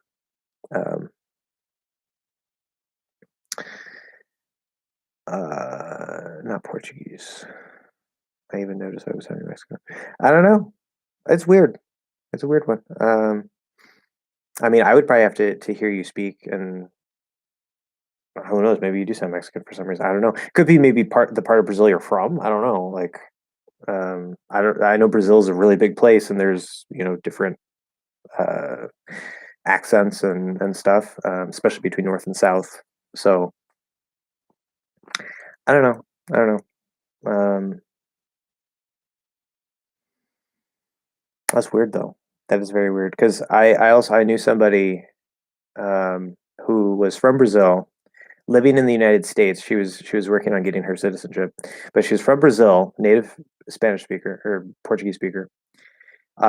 She was taking a class with me called Spanish for Bilinguals. We were the only two people in the class that were not natives of Spanish, and it was actually easier to understand her in Spanish than in English because her Portuguese accent was so thick, and Spanish and Portuguese are closer in terms of sound and words compared to English. So it was kind of, but she had a Portuguese accent in Spanish as well. It was just easier to understand because of the similarity with Spanish. Um, so I would assume, like, if anything, like you wouldn't sound Mexican. You would sound maybe like a Mexican with a Portuguese accent or something. Like I don't know. It seems really weird to me. Um, so where are you from? From ES. I have no idea where that is. um, all I really know is let's see. You have Sao Paulo. You have I don't know. I remember Sao Paulo because I had a couple students from there. Rio, of course. Rio de Janeiro. Um, but I don't do that anymore. Minas Gerais. No, that's horrible. Gerais. É você. Oh, VC is short for você. Interesting. See, now I'm just reading Portuguese. This is an interesting life. Anyway. Pão de queijo. Pão. It's G. I can never get the DE because I think sometimes it's supposed to be like de, other times it's like J, like you blend it into J. I don't know. Pão de queijo. Pão de queijo. Queijo. Yeah, I'm probably saying that horribly. Anyway, in a weekend song he sings you talking money and after talking about me isn't about necessary together with talk, or is this informal? Yes. It is informal. It's definitely not normal. It's it's informal, not in the sense of like normal informal. It's informal in the sense of it sounds like kind of like slang. Like it sounds like broken grammar, but it's a relatively common thing among some speakers. Um, Kind of like we were talking about last time with a lot of like rap and hip hop speakers. Yeah, so isn't about necessary together with talk. Yeah. Um, there are some cases where maybe it won't sound so slangy. It will always sound informal though. Yeah, it's supposed to have about normally. Okay. Short oo and short o are similar, but to me, short oo sounds like o as in morning. And hello, Tico. I think this is the first time you are joining us in the chat. So here's the thing. I'm glad you mentioned short oo and short o. I haven't talked about this in a while. I do not use terms like short u, short o, long u, long o, because, well, a couple of reasons. I actually made a whole lesson on this called like forget this long vowels and short vowels. Because number one, many English learners, in my experience, they hear, okay, we have a long vowel and a short vowel. So we have like I is the short I, and then I is the long I. Okay. And they hear that, and then they think that long I means it's stressed, and short I means it's not stressed. And that is absolutely 100% not true at all. So that's the first reason why I don't use those terms, because it's confusing. The second reason I don't use those terms is because I don't think it's, I mean, in terms of the length of the sound, relatively speaking, yes, it is kind of longer and shorter, but they're kind of not. It's not the best way to describe it. So for example, with okay, I is a monophthong, meaning an individual vowel sound. It's just one vowel sound. Okay. When we say I, which is the long I, that's not a long I. Okay. It's the diphthong, which is a combination of two monophthongs together into one sound. And so, of course, it's going to be a little bit longer because with we have the same start and same end point. So it's just I could say I could say right?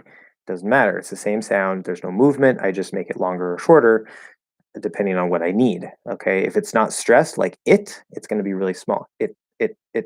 If it's the word sit, sit, sit. And if I'm speaking faster, sit, sit, it's going to become shorter. So the speed affects the relative length as well as the stress. Okay. That's all about rhythm and stress and other things.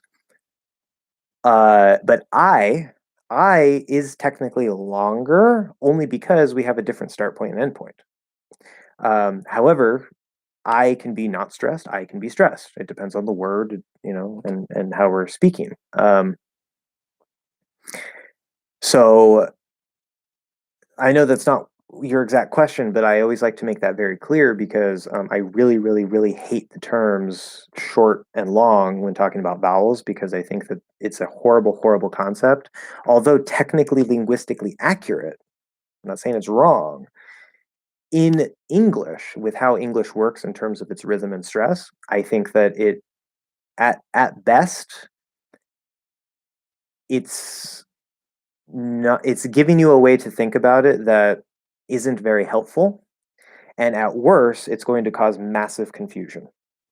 So I really avoid those terms. But you said specifically the short oo and the short o, which, by the way, short oo. I always forget what the short oo is supposed to be. Is that either the schwa or what I call the high schwa? So yeah, because I don't even use these terms, so I don't even know specifically. Short o. To my mind, there is no short o. There's just o and o. But anyway, it doesn't matter. Are similar between short oo sounds more like the o in morning. So the o in morning is an R-colored o, which is a completely different thing. It's you start in o, but you end in the vowel sound or. It's technically a diphthong. I don't like to describe it as a diphthong because it's how I teach, how I try to classify things in your brain to make things easier to understand. But it is technically a diphthong. And or, okay. If that were an oo, it'd be like or. And they sound quite similar because that R is in common between the two, same endpoint. And the starting point, oo and o, inside the mouth is relatively close. They're not like next to each other, but they're relatively close. They're both back vowels. And so that it can cause problems with how they sound to your ears. So that's normal. You just have to do some practice, with minimal pairs or listening to the difference.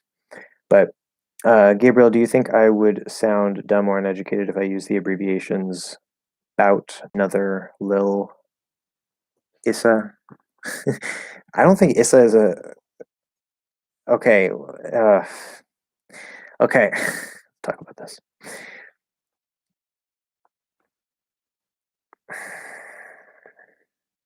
I'm gonna put issa to the side. I'll put that aside because that's I would classify that as something different, rooted in the same thing essentially, but different for a reason. We'll talk about why. Um, okay, so bout, nother, and lil. So lil and little sound almost exactly the same. And unless you're really clearly enunciating, saying like just a little bit, little bit, and try to make it like really, really clear that it's not little, you're trying to drop that flap D in there. We're probably not going to hear much of a difference unless you try to make it very, very clear. So that one doesn't really matter for the most part. Bout another. So we're dropping that at the start. Would you sound dumb or uneducated? I think that's the wrong question. I think that's the wrong question for this type of content, this type of or this topic, because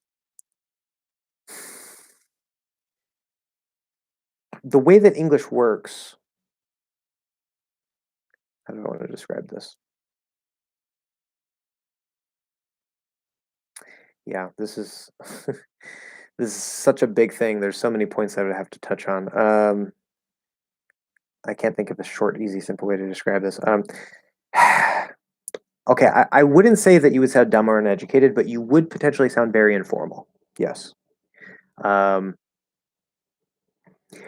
Depending on how you say it and the context, it could maybe sound dumb or uneducated.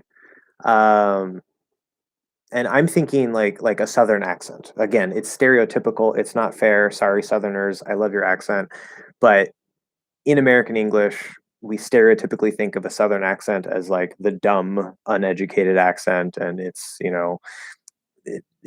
yeah.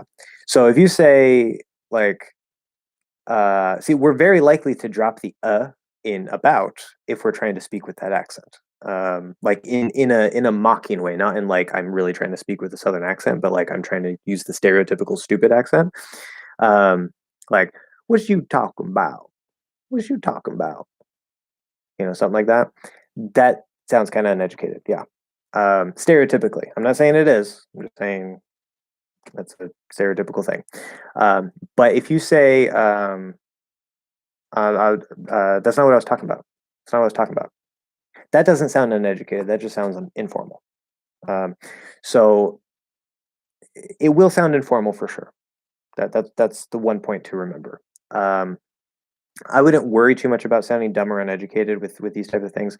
That's another thing. That's another thing. That's another. That's okay. There's nothing wrong with that. It's a variation that can happen. The slower and more clearly that you're speaking for whatever reason, the less you want to do that, because these things tend to happen with speed. And in the case of about and another, it's that initial schwa sound that's already really, really small, and it can kind of get eaten up in the flow between words. With issa, see, like if I say, I don't know, it's I don't know, it's a man, is a man, is a man.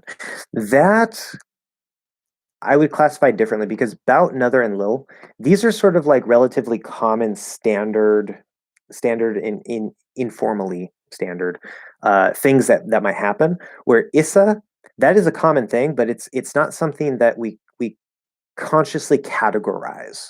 Like bout, you might sometimes see it written like this with a little apostrophe to note the missing letter, right? Or same thing with another. Right? You won't always see it that way, but sometimes you will. And these are ones that we're consciously aware of that sometimes you'll even see in writing like that. Again, informally, maybe it's like quoted dialogue, and you're trying to make a character sound a certain way or whatever it is. Um, but with Issa, this is actually just part of the natural dynamic range and flow of English, and how we can drop certain sounds at sometimes. And so that will not sound uneducated or dumb. That will not even sound informal. That's just a now you have to be speaking quickly. If you say "It's a man," now you sound like you have some weird accent. um, but if you say "It's a man," it's a man. There's nothing wrong with it. It sounds fine. Um, but it's a very good question. Steve asks, "Can you talk about can't pronounce like can't, next like next, head as haid? I heard a rapper say these, not in a song, and I guess this is just used for humor or very informal speech." If it's a rapper, it could be that type of accent that, like, again, this is very generalized, but um, there's usually a certain type of accent or way of speaking that many rappers and hip hop artists have. And it's perfectly fine. There's nothing wrong with it, but it could be part of that. In fact, yeah, so there's a song, I don't know if you heard it. I know Nelly is a little dated. I don't know if he's still making music, but he was really big back in like the 90s and early 2000s. And he did I didn't listen too much to him specifically, but I like country music. And in the I think I don't remember exactly when, but it was in the early 2000s. He did a duet with Tim McGraw, who is a country singer. Um, and part of the chorus, and Tim McGraw says this, actually, not Nelly. Tim McGraw has a southern accent. Um, it's the part of the chorus is "It's all in my head." Right, I think about it over and over again, and he says, "It's all in my head, head." He doesn't say "all in my head." It's "head," unless I'm not remembering that right. But so I think it's a dialect thing. Um, However, with can't, that is something that the average speaker might use, but it is for a special effect. Like, I can't do it. Like, it sounds like, again, we're trying to mimic maybe a different type of accent. I just can't. I can't do it. Right. Next is next. Next. Yeah, that definitely. I've never like that. Sounds like a different accent to me.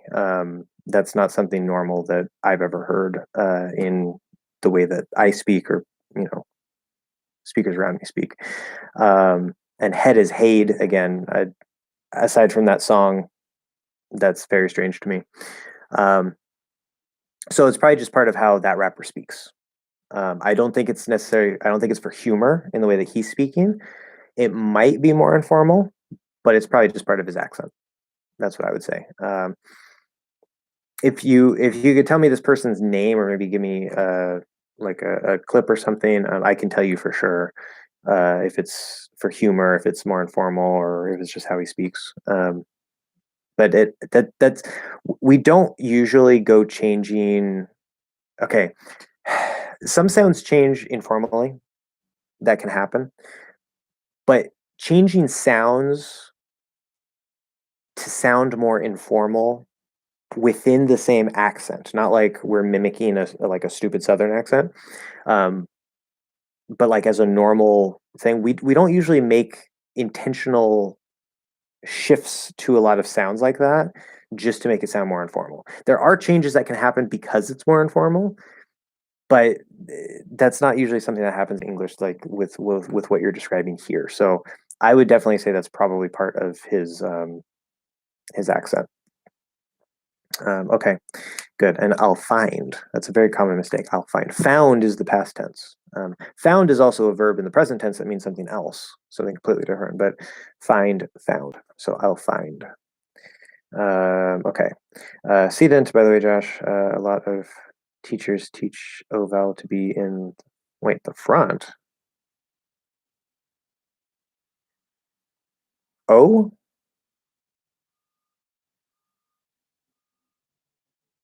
Was that a typo? Are you sure it's O? Oh, eh. Okay, yeah, I see. Never mind. Yeah, see, that was very confusing. I was like, no, like, there's that's not possible. You can't make an O sound in the front of the mouth. Um, the eh vowel. Okay, so a lot of teachers, so a lot of teachers teach the eh vowel in the front of the mouth. However, I kind of figured out the curve in the tongue actually happens not in the front, but somewhere in the middle. Yes and no. The thing about the eh sound, I'm sure I've mentioned this at some point somewhere, but it's not a big point I usually make because it can be more confusing than not. The thing about the eh is there's actually a lot of different ways to make that sound with the same English quality, which makes it really frustrating and confusing of why, like, say if you have it in Hindi, why it doesn't just sound like an English quality. Um, but I've noticed that myself. Like I can manipulate the front of the tongue to be like slightly different or in a slightly different shape, and it'll still sound like eh. Um, using the more like a curve in the middle of the tongue. Eh, eh, eh, eh, eh, eh, eh, eh. Oh, I see how you're doing the eh. Okay, yeah, that makes sense. Yeah, if that works for you, it doesn't really sound any different to us. So you're good. That does make a lot more sense though, because in your recent recordings that you sent me, um, I couldn't hear anything that would cause me to say that it was wrong. Like it sounded 100% perfect, but there did sound like maybe there was a little bit, just something. It's like something that I don't know. It's like it's there, but it's not there, and that actually makes sense because if I try to do it with the middle, that matches exactly what I was hearing you do. Again, there's really no difference. There's no, obviously there is a little bit of a difference because whatever, but an English speaker, even myself, we don't really hear any difference at all. That's why I gave you perfect 100% because it is. It doesn't sound like any other sound. It sounds like eh, and perfect English eh. So you found a slightly different way to do it that also works. Um, and that's fantastic. Just do it that way. Um, but yeah, that second vowel is actually pretty flexible in terms of the exact way that we can produce it. And that probably has something to do with reductions because a lot of the time, at least in Western American, a lot of the time the reductions can also be an I reduction. You could do either one. Not always, but a lot of times. And so there's like this whole line from to I with the exact like position and movement of the tongue as you shift the sound. Where anywhere along there, I mean, at some point you're going to start sounding like a schwa, but there's a certain probably range in there that actually would come out more as eh, and we would sound just fine. Um, that's probably why I would assume, but um, as long as the sound itself is placed in the front, right? The exact curve, as you were describing, might be more towards the middle, and that's okay. That's one way to do it. But the sound itself is in the front. That's the key. Because if the sound is in the middle, it's going to sound more like a schwa. Um, okay. Blah, blah, blah. Ariana Grande has a song, and she pronounces it as is. Yeah, that makes sense. That's a common thing. Uh, when you're listening to certain singers or certain speakers, um, it might be a little more common than otherwise, but again, something like Issa is, at least in fast speech, is just a common variation of the natural flow of the language. It can happen. Yeah. Okay. Um, I am Sultan. Hello. Oh, hello, Sultan. Yes. Very nice. Thank you for joining us. And you appreciate my effort. Well, thank you very much. I appreciate your support very much. Um, if you have any questions, let me know.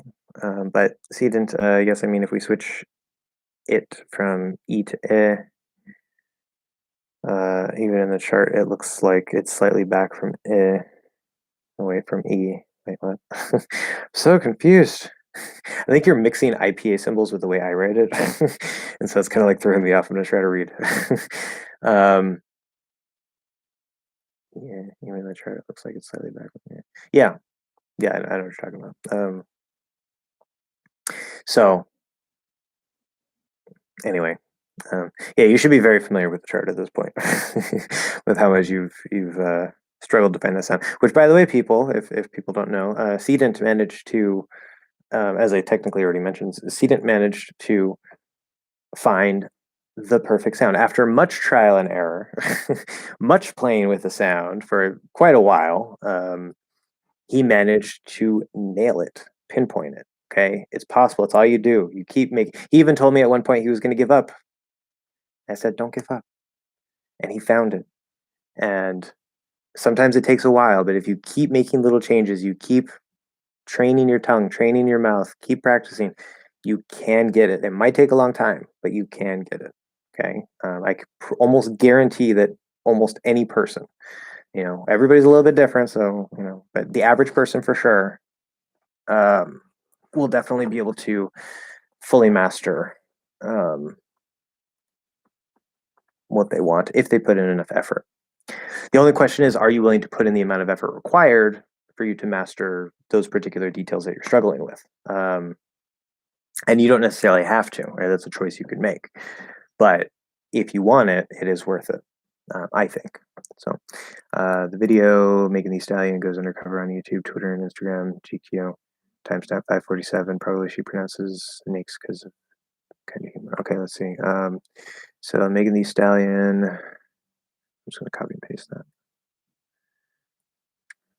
Timestamp 547. 547.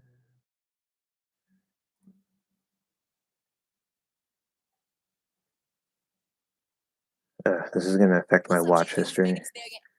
YouTube's going to start recommending this type of content to me, and I don't want it. I don't want it. Not that there's anything wrong with it. I just don't watch this type of stuff usually. 547. Let's see. Okay, 541. And let's see. Come on.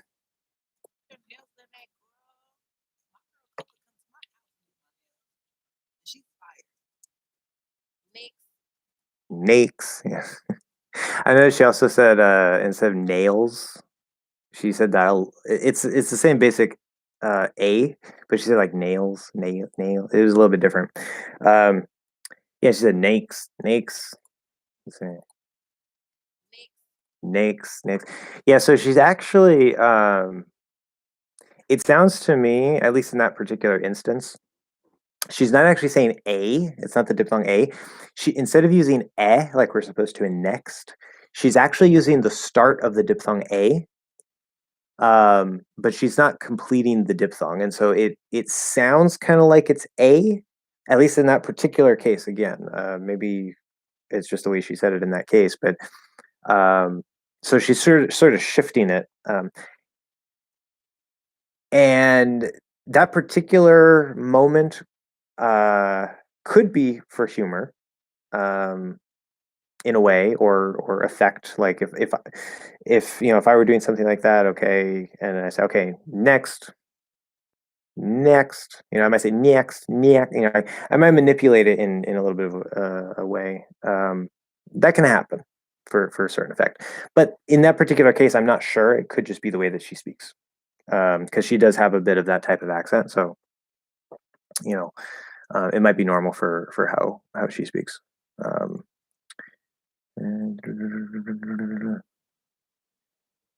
Okay, how to pronounce strength? Like that, strength. Yeah, this is a stupid word, and words that are similar to it are very stupid because you'll hear some people say like how do they say it? Yeah, strength with eh. And that's okay. That's actually that's a perfectly fine way to say it.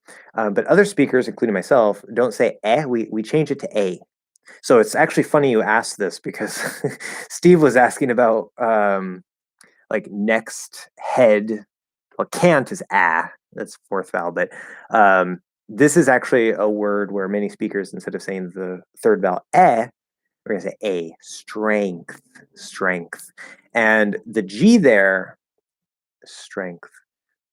It's supposed to be a g, supposed to be, but many speakers, including myself, don't say like strength or strength.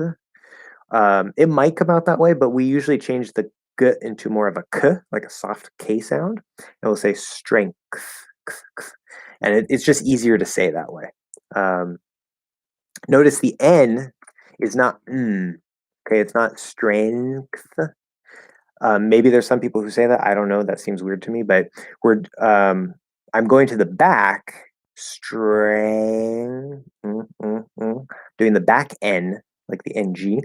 But then instead of or ng, we're doing unk, like think, right? Strength, strength. It's just easier to say that way. So that would be my answer to that.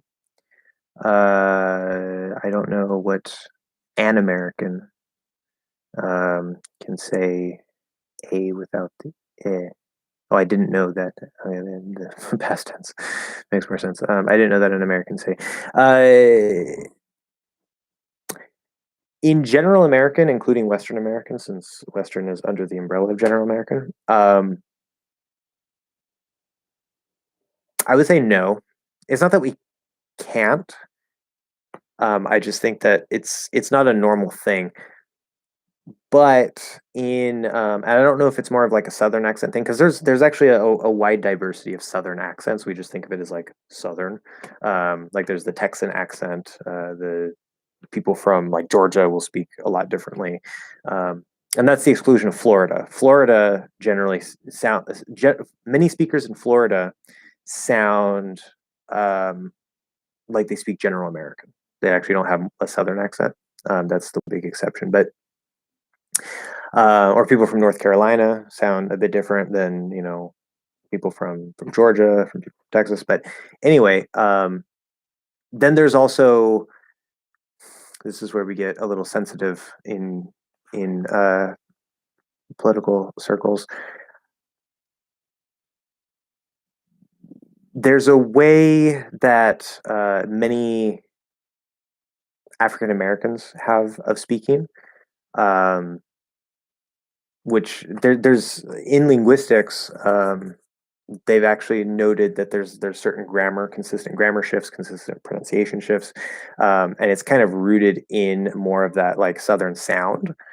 Even if like they're from the northern part of the country, there's probably differences, but and there are historical reasons, unfortunate historical reasons for that with the South and all that. And what you'll hear a lot, as I was talking about last time, like with like rappers, hip hop artists and stuff, they don't all speak the same, but there is this, and there's, some white people who speak this way too, or some, other people who aren't African American, and more or less. And I don't want to say it's like a Southern accent, but it has its roots in sort of like the Southern accent sound. And you'll hear a lot of rappers and hip hop artists, naturally speak with that type of pronunciation, and that's perfectly fine. There's nothing wrong with that, but it's a common thing. And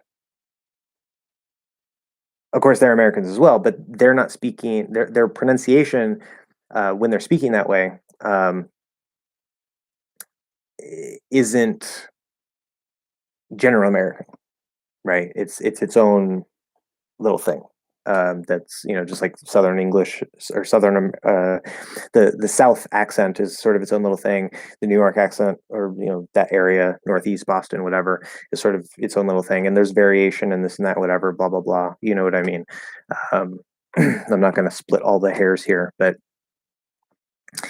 yeah, it can happen. But in general American, I don't think that's normally something that we do know.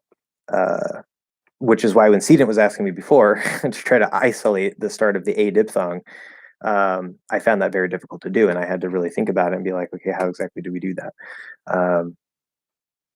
So, Gabriel, English is not difficult. The only difficulty I find in learning English, very nice, in learning English, yes, good structure, is, not it's, right? The only difficult, because that's a compound phrase, right? The only difficulty I find in learning English is, right, the equal sign. So we don't need it, because it would refer back to exactly what you just said. So it's like you're saying the only difficulty in learning English, the only difficulty in learning English is no it's there. Yeah, so is not wanting to give up. Um, that's what I always say when someone asks me if English is hard to learn. Yeah, that's pretty good. The difficulty is always relative. It's always very relative. Like an English learner, or for example, like the average native English speaker learning Spanish, it's going to be relatively easy. It's not going to be easy, right? No language is easy to learn, but it's going to be relatively easy to learn. A Spanish speaker learning Portuguese, or vice versa, or even better, a Portuguese speaker learning Spanish, um, is going to be even easier. Not easy, but relatively easy, right? Um, but a Portuguese speaker, a Spanish speaker, or an English speaker learning Japanese, it's going to be a lot more difficult, right? And one thing that I've noticed actually is that every language, depending on whatever native language we're coming from and whatever native language we're going to, there are always certain details about the relationship between the two languages that make things relatively easy and relatively difficult between those two languages. So, for example, Mandarin Chinese for an English learner, or for really, or not English learner, for an English speaker, or really any Western native speaker, Spanish, Portuguese, Italian, French, whatever, German, um, learning Japanese, or not Japanese, learning Mandarin Chinese is going to be quite difficult, right? Um, however, especially the written language. However, one of the very few things that I know about Mandarin Chinese is that the word order, although there's more than one way to do it, the standard basic word order is the same as English. The only difference is that you drop a lot of the grammar words, right? So instead of saying I want to go to the beach, you say I want go beach. So it's actually easier than English in that aspect, right? Now, what's actually happening with the language in terms of conjugations or this or that? Because if I remember right, Mandarin Chinese doesn't conjugate. I could be wrong on that, but that's obviously going to be different. But that aspect of it is the same as English, and that's relatively easy to get, right? Um, so it's not always just because like, oh, Mandarin or Japanese is like so difficult because I'm an English speaker. It's like, well, yeah, a lot of things are going to be different and difficult, and it's more just that things are so different. That's the biggest difficulty. You just have to get used to something that's so radically different. Where if you're a Portuguese speaker, you're learning English, you already know tons and tons of words, right? You just don't know which words that you know and how to actually pronounce them, because many English words came from French or Latin, right? And so they're actually the same in Portuguese and Spanish. Um, and you just have to figure out which ones they are. Like in Spanish, difícil, in English, difficult. You already have that word. You just have to know how to say difficult in English, and that's actually a word in English. So, and then the grammar is different, but it's relatively similar. Um, Relatively similar. I mean, it depends on what we're talking about specifically, but especially compared to like Mandarin or Japanese, the grammar is going to be much more similar than compared to those. So it's all relative. It's all relative. But yeah, and when learning anything, because you say the most difficult thing is not wanting to give up. When you're learning almost anything, that you have to put in time and effort, or put in effort to over a period of time. That probably sounded weird, but it makes sense. Trust me. um, you have to be consistent. You have to keep showing up, right? You have to, and that's hard, um, for anybody. I think learning anything over a long period of time, especially if you're actually practicing a skill and not just learning knowledge. Because then you have to actually put in the effort to develop the skill itself, which is a lot harder than just memorizing facts. So, last live you talked about this, but in Ariana Grande song, she sings "Give Me Them Babies." Can you explain it again? Yeah. um, uh, I don't remember how I explained it. It's more of an informal thing. It's replacing those, but yeah, it's just an informal, more slangy way to say those, basically.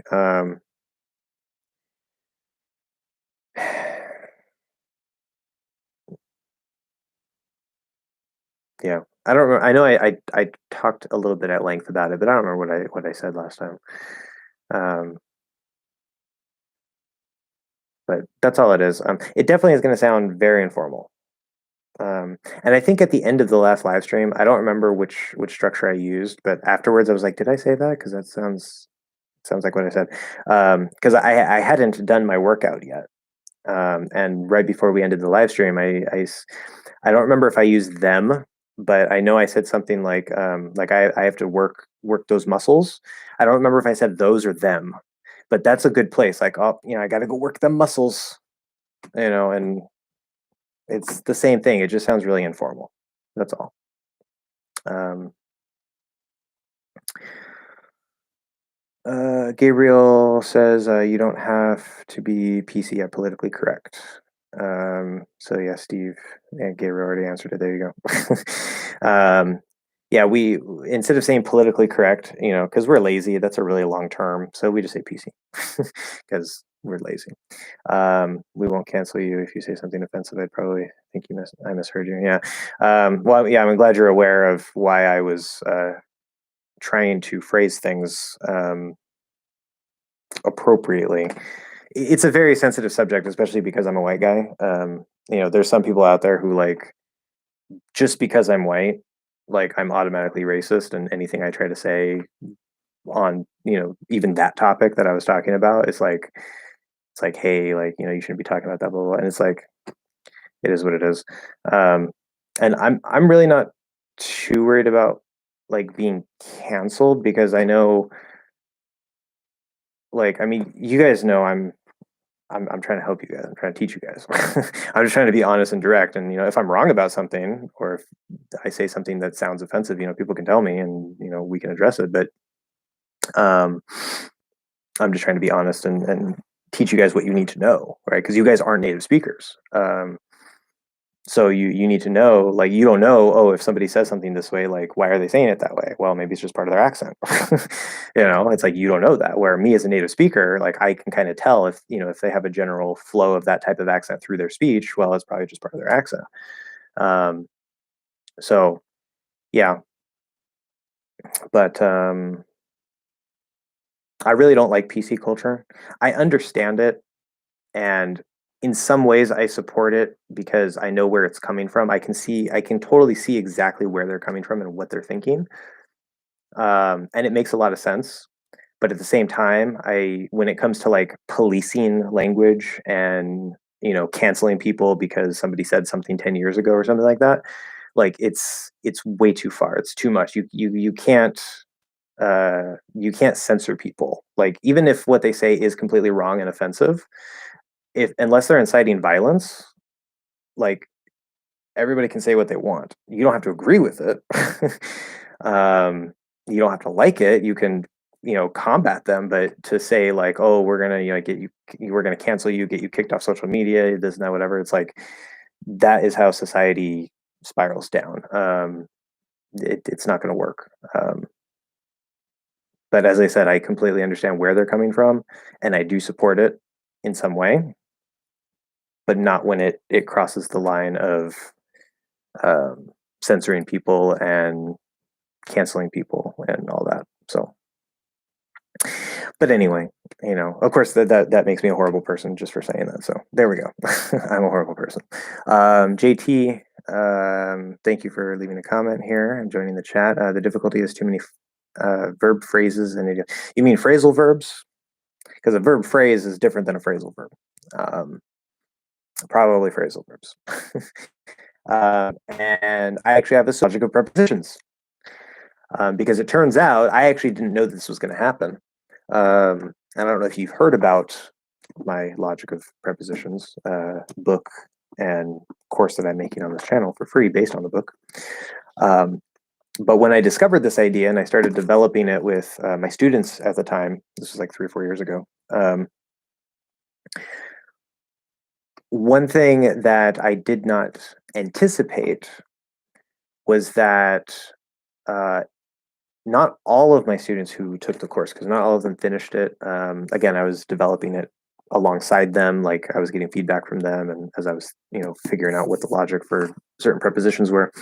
Um, but a few of them who made it to the end of the course and who, were really trying and doing the exercises I was giving them and this and that, whatever, they started to spontaneously and naturally just use phrasal verbs that they had never even heard before. They'd never seen them before. They never heard them before.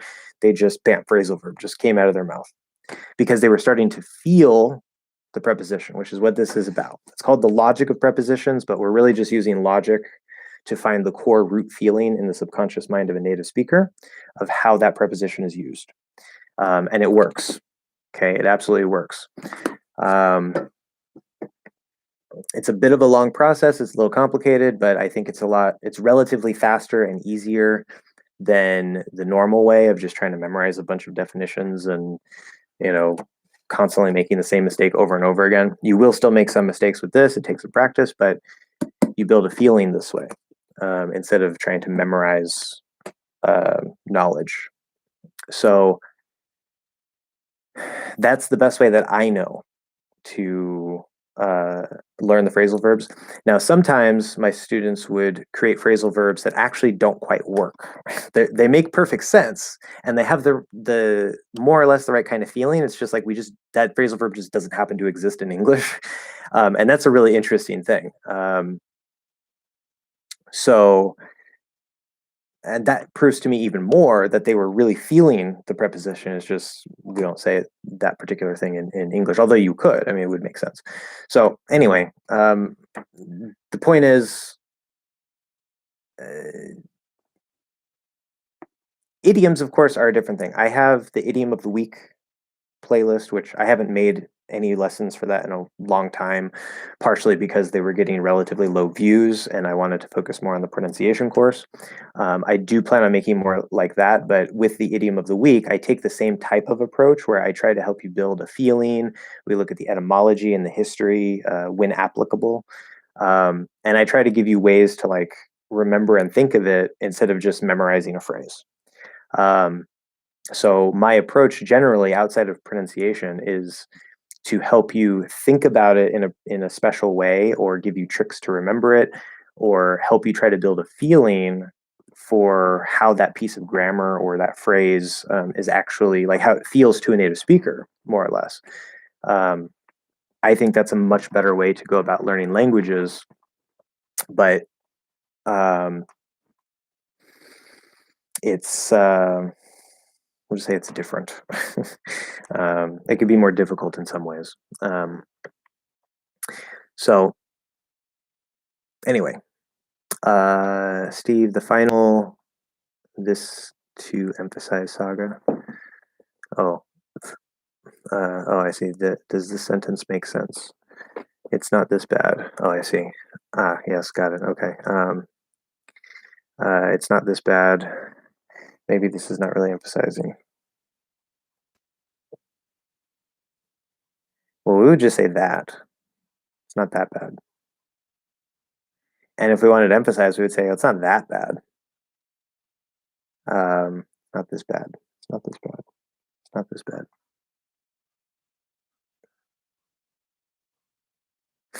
So it's not this bad would be used. See, actually, you're talking about the feeling of things. There's a feeling of this and that, and there are certain ways. It depends on how we're thinking. If you say, oh, hey, we should do this, and I say that's a good idea. Why do I say that's a good idea and not this is a good idea? Right? There's a reason for it. The logic or the feeling of this and that is something I haven't completely explored, so I'm going to leave that to the side. That's something that I'm going to develop probably later in the future at some point. But they definitely have a feeling. For this particular phrase, it's not this bad. Normally, most cases in most contexts, we're going to say that. Okay, and the emphasis again would be more on the intonation, the stress. Right? It's not that bad, but this phrase, I can imagine, let's say, I don't know, your room is just a mess, right? Like your bedroom, it's just there's clothes everywhere. There's okay, whatever. And then, like say you have like a sister or whatever, she knows that your room is a mess, blah blah blah, okay, whatever. And then you go over to a friend's house, right? And your sister comes with you to your friend's house, and your friend's house, his bedroom is even messier, right? Like you can't even see the floor. It's so bad, right? Okay, I know this is getting kind of weird and gross, but just don't worry about it. Um, Probably because I've been watching a lot of Family Guy recently. That's because well, my roommate's been watching a lot of Family Guy, and I've been seeing it. Um, but your sister might say, "Oh, this room is just as bad as yours," right? And you might say, "Well, it's not this bad," right? Because you're saying this room, like it's not as bad as this room is. That is a specific case where that might work. And if you wanted to emphasize, it's not this that's emphasizing, it's you're saying this room, and then you can emphasize with the intonation or the stress. So once again, the word this as compared to that is not a way to emphasize. Does not work. Um, okay. And then you also ask over and over equals again and again. Yes, correct, 100%. There's a reason for that too. I talk about that in the logic of the preposition over, I believe. I'm pretty sure I mentioned that. But over is like halfway through the book, and so that will be coming at some time in the medium to distant future on the channel. Unfortunately, these videos, I don't think I can send to an editor because I really have to like find all the images and sort of lay it out the way that I think gives the best impression based on how I'm seeing it in my head. So these videos are just going to take me a long time. But again, once I get between YouTube monetization and or Patreon, once I get enough income from the channel to pay an editor, other videos like the pronunciation videos and idiom videos or whatever are generally going to run much faster for you guys because somebody else will be editing them. But getting this into a full course on YouTube, it's going to take a while. I apologize. Even if I were to work on it 24/7, it would still take me probably a couple months to get all of this done. So be patient with the logic of prepositions. It's just the nature of the material and the way that I have to make the videos. So why does Urban Dictionary have only offensive examples? It's an interesting insight. Well, I mean, it's called the Urban Dictionary for a reason, right? It's like more slang and formal definitions, and a lot of the time, it's things that you know, like. I mean, I don't want to say everything informal is rude because it's not, but I don't know. Maybe a certain culture behind it. It's also the internet. Internet plus informal can get very, very rude and very offensive and dirty, and it's the internet. So maybe that's why. I don't know. But yeah, I mean, I've read some of the entries on there, and I'm like, well, that's you don't have to put it that way. um, but anyway, um, so I have to use the restroom again. Probably because I was drinking so much water earlier. So, any other questions? Feel free to write them in the chat. We're already at 2 hours and 18 minutes. If we don't have much more questions, we'll probably finish up soon. But let me know if you have any other questions.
Yeah, I left with 7 people, and we still have 7 people. Good job.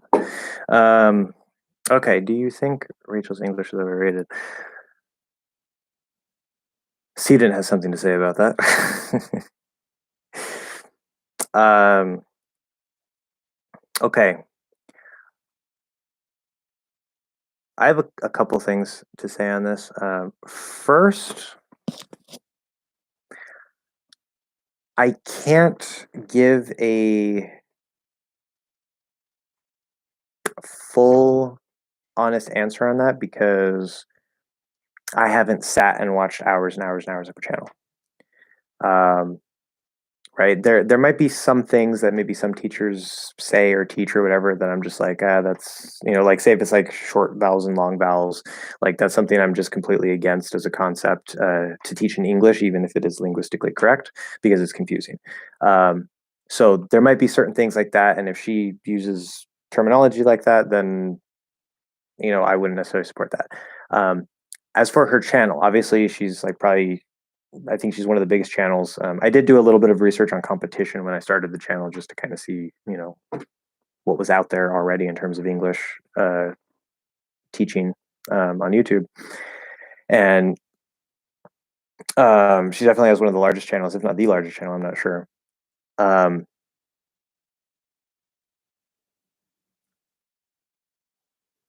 I think that it's always good to have at least two perspectives on something, even if those are opposing perspectives. Like, for example, when I was researching how to learn languages, in the course of that, I found Benny Lewis and I found Steve Kaufman. Those are two of the first polyglots that I found. And they have literally like completely diametrically opposed approaches. Steve is all about input, listening, reading for, however many months. And then once he can understand, he starts speaking. Benny is literally, he says, speak from day one. Like, someday doesn't matter. You just have to start speaking and start practicing the language, and you'll never be ready. So just start. And they're two perfectly valid views that both work. They're both polyglots, but they're two completely different perspectives, right? And then of course you have many other people who have other views and whatever somewhere in between. But um, generally, whenever you're learning something, you want like 1 to 2 main resources, maybe 3, but you don't want to have you don't want to resource hop. So I think like me, obviously, like there's my channel. Like I want you guys to watch my channel. Obviously, I'm making these videos, I'm having these live streams, um, and I would like to be a main resource for you guys. In fact, my ultimate goal would be to be the resource for you guys. But I also know that that's not realistic, and I know that um, sometimes it's very, very helpful to see how somebody else explains it, right? Or to see, whatever. And maybe between the two, you're like, oh, and you kind of get it, right? And like Seedent, right? He recently joined Rachel's English, I guess her academy or whatever. And that was the little extra thing, right? Because I gave him some feedback and on how to do the and we even had our 30-minute session as the prize for the 1,000 subscriber special. And I gave him some feedback. We were able to talk about it and all this stuff. And he was hitting it, and then he would miss it, and he'd hit it, and then he'd miss it, and he couldn't get it solidly completely. He joined Rachel's English, this, that, whatever. He sort of figured out based on something that she said, something clicked, and he's like, oh. And then I verified for him over the course of a few days. He sent me some recordings, and I was like, yeah, you still have it. So it was that little extra piece that kind of, you know, um, made it click in his brain, and he was able to kind of finally find it. So I think that's perfectly fine. Whether I'm a primary resource or a secondary resource, whatever. Do I think it's overrated? As far as I can tell, again, I can't give a full honest opinion because I haven't watched a billion hours of her channel, but based on what I have seen, what I've heard,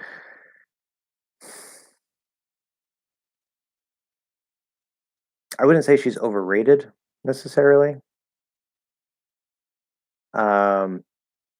The only thing that I don't like, as far as I know, the only thing that I don't like about Rachel's English, which I'm sure is the same with pretty much every other English channel, is that they teach General American, as in like without the comma merger and without this and that, because like that's how I teach you guys. Like you're still going to sound neutral. You're neutral. You're still going to sound very normal, very natural. If you speak the way that I do, like with the cot merger, for example, um, it's still under the branch of General American. But I don't like the idea of like, oh, you're taught ah and aw when there's no need for it, right? And if you want to have that sound, that's perfectly fine. But to me, like I know a lot of English speakers, they don't even want to touch pronunciation. They're just like, whatever, it's too complicated. I don't care. But those of you who do want to do pronunciation, English has a lot of vowel sounds. English can be hard in many ways, especially with the pronunciation. And um, one of the reasons why I have the channel is to say, hey guys, there's an easier way to do this. um, so I don't know. I probably wouldn't say she's overrated. I think she probably deserves a lot of the success she has. She's been making videos for quite a long time. Um, so, you know, clearly she works hard. She cares about what she's doing and everything. So, you know, that's what matters the most. Um, I think. I did have one other thing to say about that. I don't know what it was. Yeah, whatever. Okay. So, so you guys are talking. Okay, Steve. Can though be used to emphasize? Right. That's not a well formulated question. You can't start with can and then end with right, because right is a tag that asks for um, like verification or validation. So you would make a positive statement, not like a can, like is it possible? You would make a positive statement. So you say though can be used to emphasize. If you use can as part of a question and then you use right, now it sounds like you're asking like, is it possible, right? Instead of it's possible, right? I hope that makes sense. So you can't use can in the question form and then end it with right, at least not in this sentence. So though can be used to emphasize, right? Example, she's kind of dramatic, but she's kind of dramatic, but she's pretty though. Not emphasizing, but the idea that she's pretty is this right? Well, it's technically it's grammatically wrong, I believe. I'm pretty sure if you say she's kind of dramatic, but she is pretty though, because but and though are the same concept. Um, so you would have to say she's kind of dramatic, period. She's pretty though, right? Or you could say she's kind of dramatic, though she's pretty. That's a little bit different way to do it. But you will also hear this. It's not correct grammar. It's redundant, but it's a way that people speak to. It happens, especially informally. Uh, but she's kind of pretty though. Yeah, that's okay. Uh, okay, so the question was can though can be used to emphasize.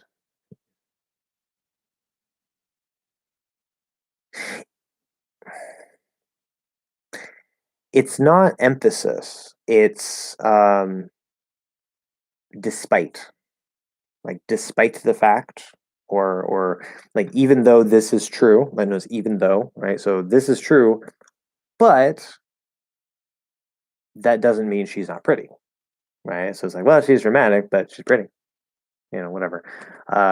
So it's again, it works just like but. You're not supposed to use but and though together. So it's like despite the fact that something. Um, and of course, THO is the very informal spelling, just for everybody else, because they're like, what do you mean THO? What is that? Um, you're not supposed to write it that way, but informally, you can write it that way. There's a Ukrainian girl who speaks like an American, and she said she learned it from Rachel English, and now she has a channel of her own. Cool. That works. Um, exactly. Yeah. So again, with Rachel's English, I mean, obviously, people, say, "Oh, I learned from Rachel's English," and like now they speak really well, and like so clearly, it's a valuable channel. Um, whether or not it's overrated, again, I can't say for sure, but I would probably say no. I like her, but sometimes she makes me feel sad. Her channel kind of implies you don't sound exactly like her in the video. You might not be understood, but I really enjoy her content and I like her voice and her accent. Um, interesting. Yeah. See, I try to counter that. I think in some of my earlier lessons, I might come across that way too as well. But um, that's one reason why I want to talk a lot more about like the dynamic range and flow and things like ISA or whatever. Um, because the reality, in fact, I have a student who sent me uh, two recordings, one by a male, one by a female, and it was the exact same sentence, but they said the male said the sentence slightly different than the female, and it's not because they're male and female. Like everything was basically the same. Like it was all within the normal range. Like I would say it was completely natural, completely like everything was perfectly fine. But there was a couple little differences here and there, and that's because English is a very dynamic language, and many things are possible um, outside of full clear enunciation. And enunciate full clear enunciation is a tool, not the norm. So there's all kinds of little things that might happen, and so that's one thing I want to teach you guys is like, okay, yeah, this is how I sound, but you'll notice that you know sometimes connections are a little different or this or that is a little different. It's not because of like my accent, it's because of how English works, how English pronunciation works, especially American English pronunciation. So there are certain rules and certain guidelines, but there's also a lot that can happen and still sound perfectly natural. Um, so it's a bit complicated. That's my big task of sorting all that out and teaching you guys. But um, interesting, yeah. And somebody told me, I don't remember, it might have even been Seedent, I don't remember. Oh no, I think it was one of my students. Told me that like apparently like I guess Rachel speaks Western American. I think she said that at some point. But she teaches General American. Um, that's what one of my students told me. Like I don't know if that's true or not. Um, which of course again Western American is under the branch of General American, but we're talking like this Midwest without the cot merger and um, that the the standard that isn't actually standard. Um, yeah, exactly. Like I thought she was from Philadelphia, like because I saw that somewhere, but then it's like she speaks Western American. Like I don't know. So maybe that's just wrong. I don't know, but it doesn't matter. But if that were true, then I'd be like, well, if she speaks Western American, why is she teaching? With because I actually think a lot of teachers do that because um, the standard, quote unquote, is like the Midwest General American, and so a lot of teachers, regardless of how they speak, they tend to try to teach that specific thing. Like for example, without the cot merger. And to me, like okay, so you're just mimicking the way everybody else teaches, which I mean if it's accurate information, it's accurate information, but again, like even if I didn't have the cot merger, I would teach you guys the cot merger because it's easier and it's one less sound. And there's some things that might be easier, and still sound natural from not Western American that I'm just not aware of because I don't speak that way. But even like, for example, schwa plus that's something that I was never able to hear before. But after talking with you guys and working a lot more with like trying to hear the difference between Western and General American, um, I've started to hear when people say current, they say current. So they actually do a schwa and then they color it with an and that is so strange to me. And it's not necessary. if somebody teaches you that, it's completely not necessary. You can just do and that's the way I teach you guys. Like there is no R-colored schwa. It's just okay? It's so much easier. So anyway,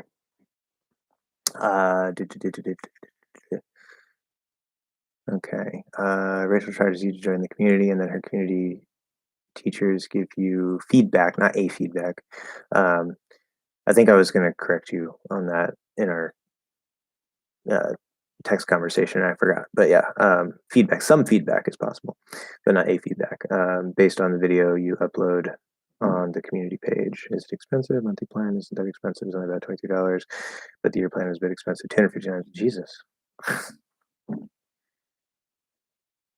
Yeah, that is something. If you're going to use that as a resource, that is something that, I mean, if it were me, I would like do like a monthly plan to like focus on, certain key sounds, and then like if you still need some more time, like maybe do another month or something. But I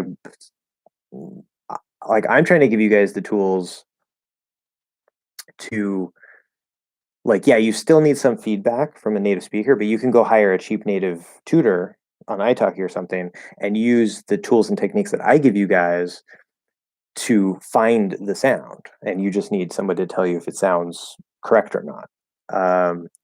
Where Which I don't know if Rachel does that, but like I couldn't imagine having something like that, like charging you guys $259 a year for some plan. Like, I mean, I know she has expenses, to run, this or that or whatever, but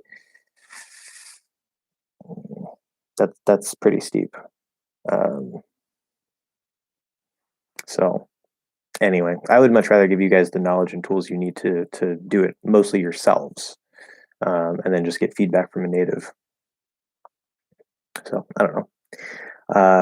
I got the monthly plan. I don't use it that much, honestly. That makes sense. I usually don't do it, but I did. I don't know if you understood wrong, if you understood my question wrong, or if I understood your explanation wrong. If I say she's kind of dramatic, but she's pretty though, this though is emphasizing. Oh, okay, yeah, I did not understand that. That was it wasn't written the right way. This though is emphasizing the but, or the idea she's pretty. Okay, so yeah, so as I said, you're not supposed to use though and but together. Like it's the same idea. It does happen commonly, and so it's okay. It's more informal, but the question specifically is though in this sentence emphasizing the but, or is it emphasizing the idea that she's pretty? Okay, so that's much clearer.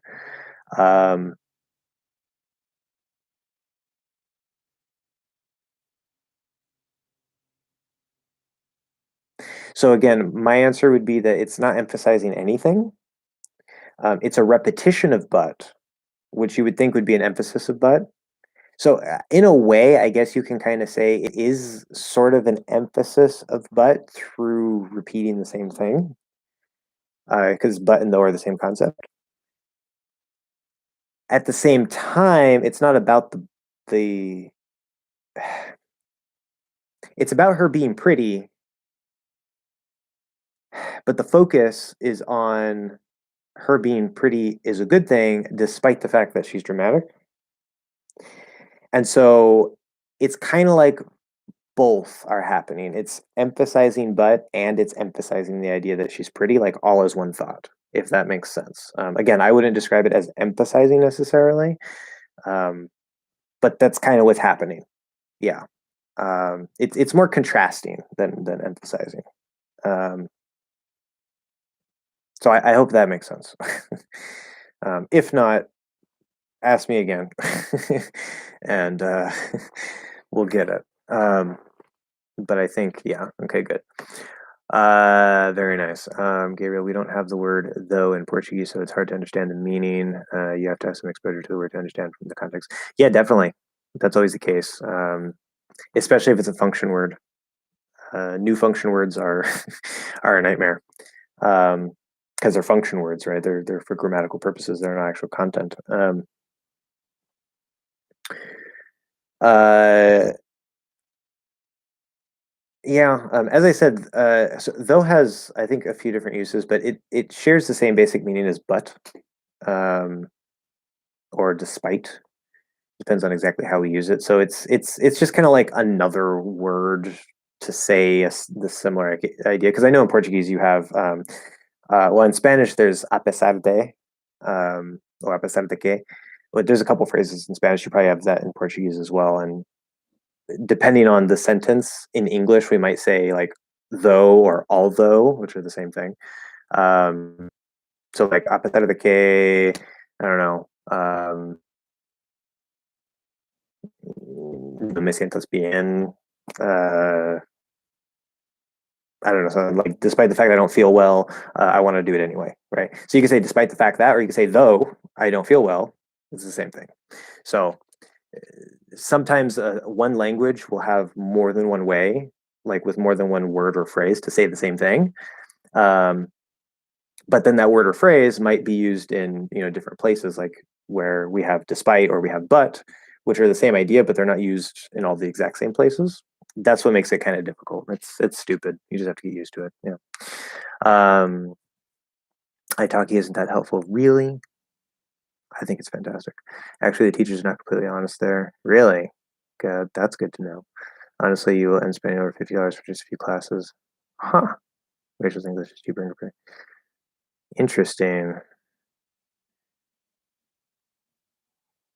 There's only one lady who would charge $250 only for 45 lessons just for the channel on YouTube. Well, if that's the case, I'm charging way too little. um, which makes sense because my students say I charge way too little. Yeah, because right now I'm charging, what do I charge in Itaki?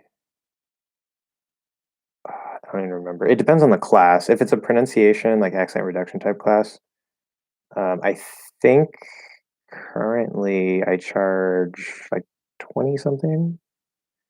I don't remember, for an hour. So I guess I charge more. But um, yeah, so okay, I don't know the quality of all the other teachers on Italki.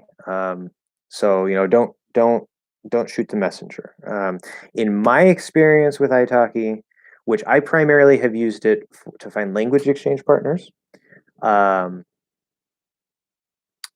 but many people use it, especially if it's just for pronunciation, to find a native speaker. They don't even have to be like know all the things about pronunciation.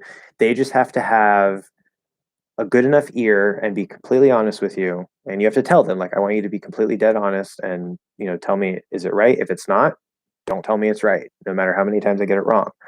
Um, and you might have to go through a couple people to find the right person.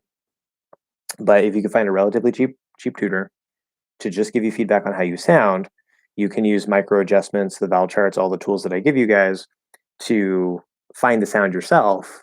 And that way they don't have to teach you, they just have to tell you how you sound, because that's the one piece that you need, to make sure that you're producing the sound properly.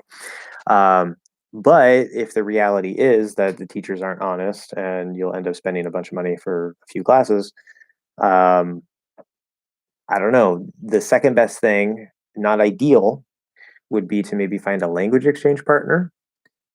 So somebody learning your language, who is a native English speaker, preferably a native English speaker, especially if you're working on pronunciation, um, and somebody that you get along with. They can give you honest feedback, right? But of course, you're going to have to spend half the time speaking your own language, helping them. So that's a way to do it for free, but you have to spend some of your time helping that person. You don't have to teach them necessarily. You just, usually it's conversation. Maybe they'll ask you some questions. And if you don't know the answer, maybe you can try to look it up or whatever. But if you don't know, you don't know. You don't have to be a teacher. Um, so, yeah, I guess it is what it is. So if that's the case, then I don't know. Maybe Rachel's English is cheaper. Maybe I should create my own thing. That would be even cheaper than that. I don't know. Eventually, someday. But $250 for 45 sessions. What? Let's see, 5 sessions. So it's $50 a session if it's 5 sessions. Yeah, the math is right there. That's, I mean, I guess if you have guaranteed accent reduction, like if you have guaranteed accent reduction, like you take these classes, you're going to not have an accent anymore. I guess that would be worth it, but that's still pretty expensive, I think. Huh. Anyway, so Gabriel, so true. The teachers on italki sugarcoat a lot of things. The teacher that I was talking to said the pool and pull was the same sound. What? Same pronunciation. Just to make me feel less frustrated about these words. Yeah. Well, then I apologize for that. Maybe that's one reason why my students like me so much, because a lot of my students tell me that, like, oh, I've tried 3 or 4 different teachers on italki. You're like by far the best one, like unbelievable, hands down. You're just amazing. And part of that is how I explain things, but part of it is just, I guess, things like this where I'm honest, and I don't charge a gajillion dollars. I guess I could charge more, but um, okay. Now the chat is taken off, so let's see here. She kind of implied that people would understand me by the context. I find that very unprofessional. Well, if she says, like, yeah, don't worry about it, people will understand me by the context, like, period, like, then I would agree that's probably unprofessional. Sometimes, depending on what the student wants, like if they want to be able to make the differentiation between that, then I mean, obviously, like I'm going to say, yeah, like people will probably understand you from the context, but you're going to have an accent, or it might be confusing, or sometimes this or that. And if the student is like, I'm fine with that, that's their choice, and they're like, okay, then we're not really going to worry too much about that, because they're like, I don't want to put in the effort for that particular sound because it's too difficult, and it's like, okay, that's your choice. Um, and I think there's nothing wrong with that. But if knowing that, and they're like, oh yeah, no, I want to be clearly understood, or I don't want to rely on the context, I want to be able to make these sounds, then I wouldn't tell somebody like, don't worry about it. Like that's not right. So I talk a teacher will give you wrong feedback only to get a 5-star rating. Well, I have a 5-star rating, but I don't get wrong feedback. So I guess I have a real 5-star rating. Look at that. Can be reduced to schwa in the end of words? Yeah, I could definitely tell you listen to rap. All of these questions are coming straight out of that background, and I can tell, because you're finding things like this.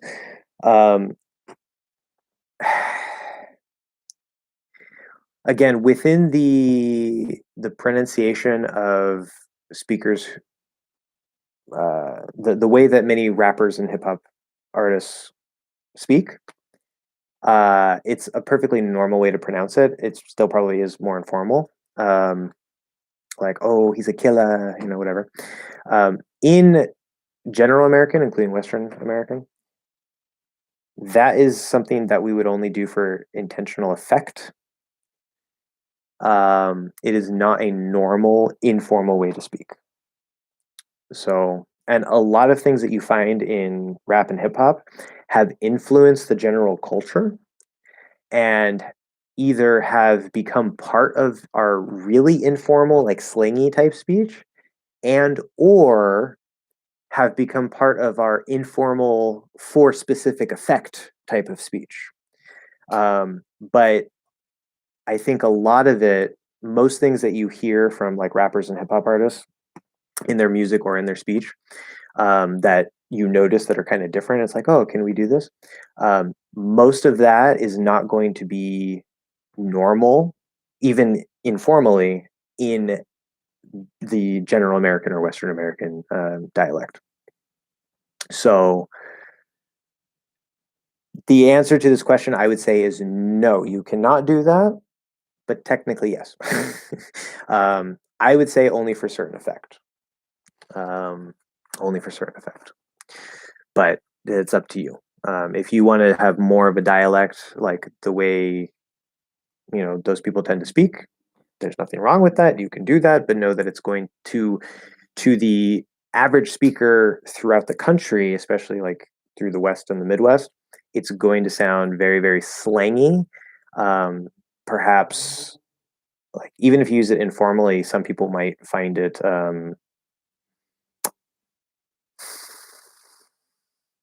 some people might think that it sounds kind of uneducated in a way. Not everybody, but some.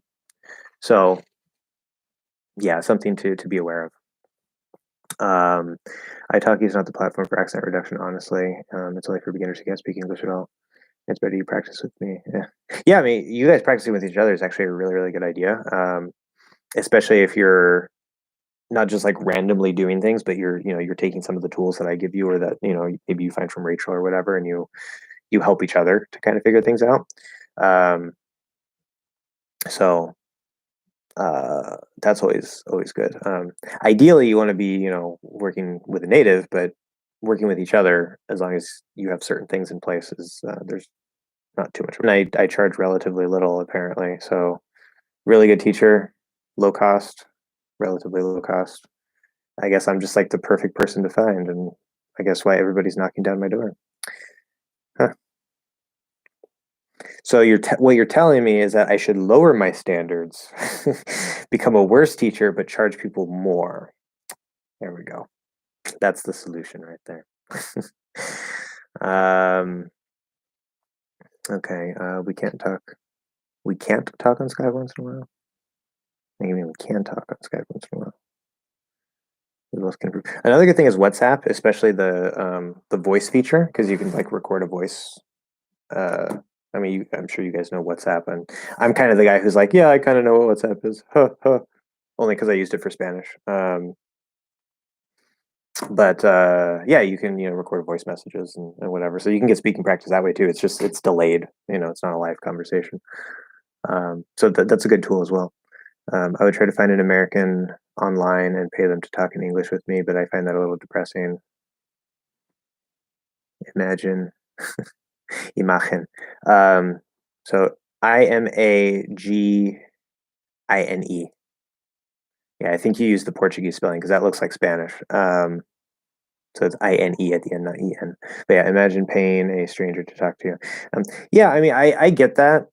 Um, if they weren't teaching you, like if it were an informal thing, like, hey, you're a friend, but I'm gonna pay you to talk to me, then that is kind of depressing and whatever. But like if their job is to teach you and they can actually deliver results, um, it is what it is. Like if you want to learn the guitar, you go. I mean, you don't have to go to a guitar teacher, but if you go to a guitar teacher and they teach you how to play guitar, I mean, that's not depressing. Like you're trying to learn how to play the guitar. So, um, but I get that. I get that perspective.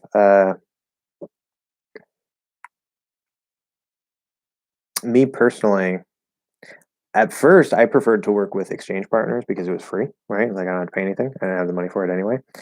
Um, but now, uh, I mean, I made friends. I'm still friends with a number of people that I talk to. Spanish, yeah, pretty much Spanish. My German partners, my Japanese partners, I haven't talked to in a long time, but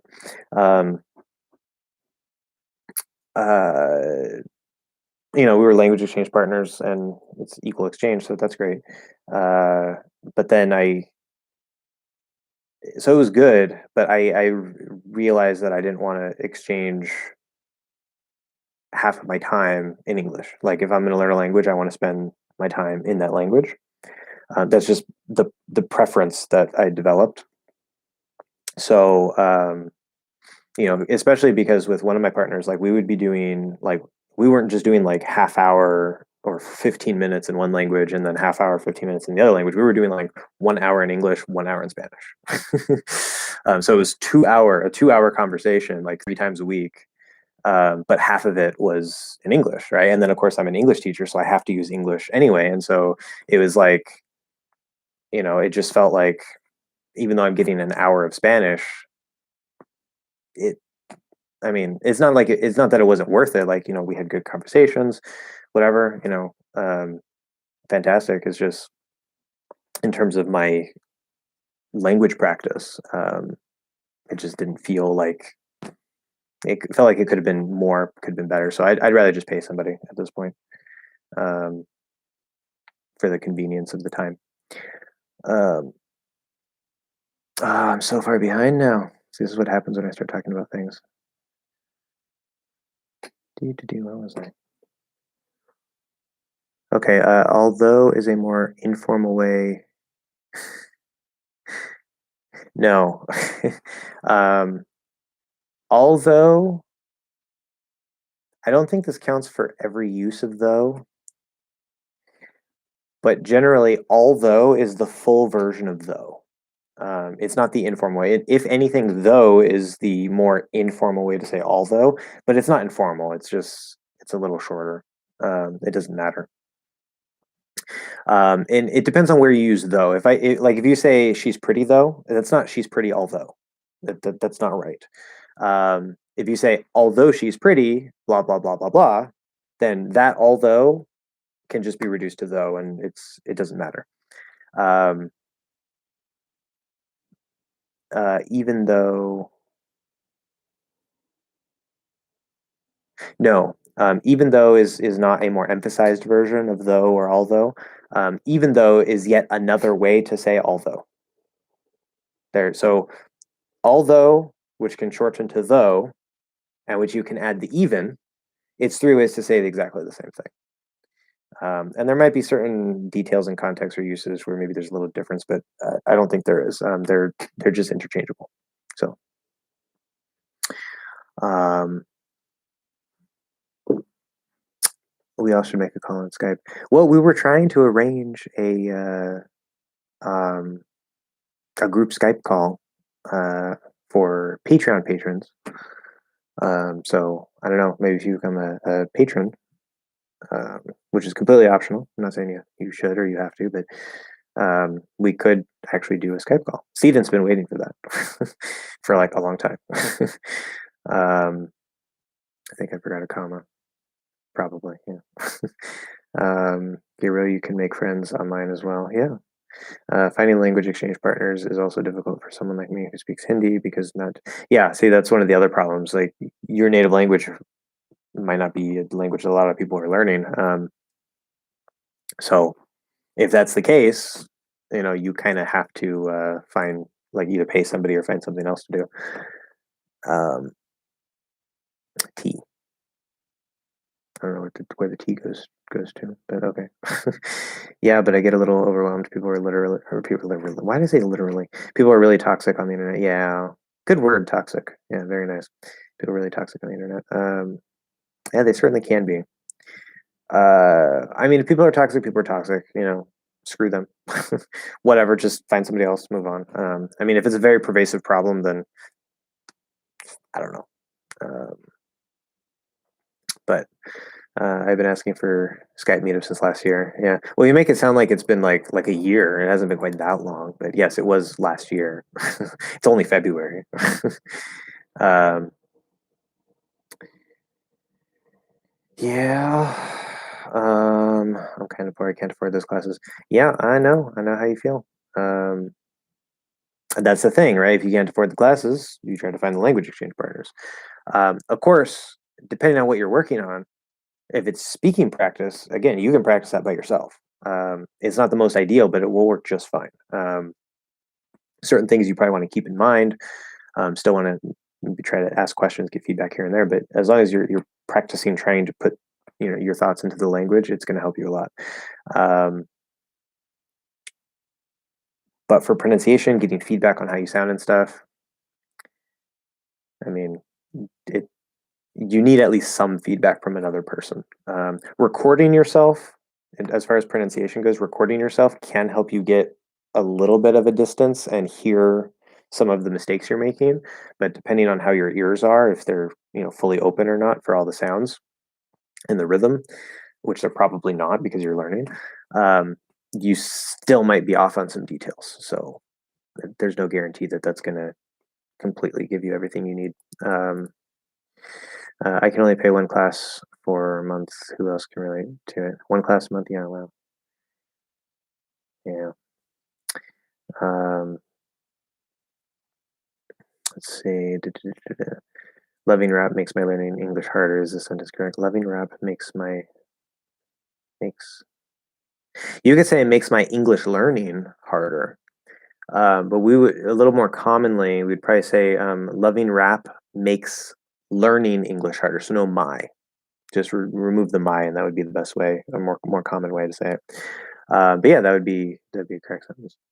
Um, and yeah, I mean, if you love rap, there's no problem with that, you know. But yeah, it might make learning English harder, just a little bit. But I mean, you can learn a lot still. I mean, they're speaking English. It's you know sometimes it doesn't seem like English, but yeah, that's okay. um, maybe makes me learn English harder. Loving rap makes me learn English harder. That is technically grammatically correct, but that means something slightly different, and it kind of doesn't quite make sense. It's just because something's grammatical doesn't necessarily mean that the words add up to a coherent meaning. Makes me learn. Okay, so that sounds like because you love rap, you have to learn English. Like you have to put more effort into learning English, which sounds like a better way to describe that. But yeah, I mean, I guess that does work. Loving rap makes me learn English harder. But you're not saying quite the same thing. It's a very close idea, obviously. But if like rap can make the process of learning more difficult, that would be the first sentence. Um, the second sentence, which is very, very, very similar and almost the same, would be because you love rap, you have to put in more effort to learn English, or makes me learn English harder. It something close to that, yeah. I don't know. There's a line in my brain that kind of is like, what's going on here? Anyway, um, typo can, yeah, there we go. Cut that one. I remember that instead of can't. Just for, I think you mean curiosity, because curiosery is definitely not a word. I think maybe if you would use the tap R in Portuguese here, like curiosity, it sounds kind of like curiosity, but yeah, that's not the word. That's not a word in English. Curiosity. So Curiosity. Curiosity. Yeah. I should probably just spell that. Curiosity. You say just for curiosity, which is okay. We would probably say I'm just out of curiosity. Um, it's much more common. Do you think Ariana Grande is the best singer nowadays? I think she is, but I'm also a diehard fan, so my opinion is kind of biased. I actually don't listen to Ariana Grande, so I wouldn't know. And best singer is something that is, I think, subjective and would also depend on genre. Like you could say maybe best singer in this genre, quite possibly. Um, but I don't listen to her, so I have no idea. I can't wait that question. I mean, any questions are fine. They don't have to be about English, but we're at 3 hours now. It makes me laugh. No T. Makes me laugh. If you want to use past tense here, it would be it made me laugh. So we wouldn't change it to laughed, which would be spelled ed, even though it's pronounced with a T. It'd be made would be the past tense. But yeah, it makes me laugh because I love her. Okay. Yeah. But let's be honest, Ariana Grande has the best singing voice in the world, period. I suppose. I don't know. Giro, in my opinion, if you can say that someone is the best singer, you don't listen to a lot of songs. Oh, now we have an argument going.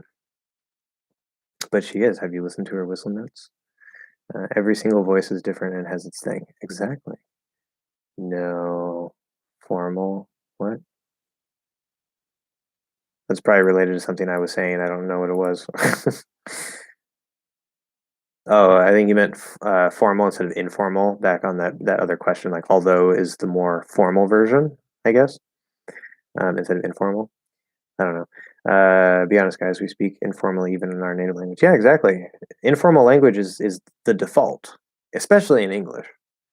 especially in American English. Um, Relatively speaking, American English is insanely informal. Like I've even had bosses, young bosses, not old bosses, but I've even had bosses where, I didn't use formal language. Like we have formal ways of formal speaking, but we don't have like a distinct formal language necessarily in English. It's just like a particular tone. And like instead of saying thanks, we'll say like thank you or thank you very much. Like we might add words to it.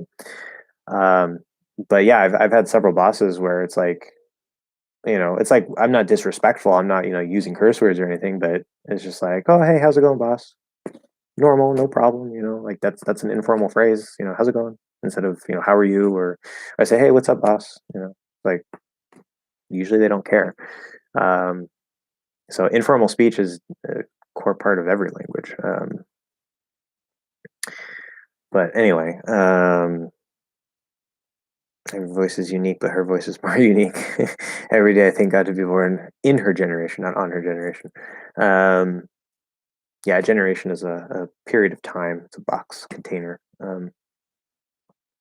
Ariana Grande and Chris Brown are amazing, but it's not the type of music that I usually listen to. And I could say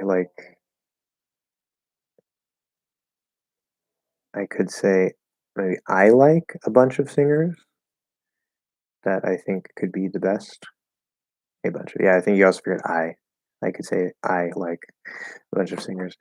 Anyway, yeah, exactly. I mean, if you ask me, I would say one of the best singers is well, Shakira, actually, in Spanish, especially in Spanish. Her English songs are like, eh. I much prefer her Spanish songs. But uh, or I don't know, who's a singer who has a really great voice?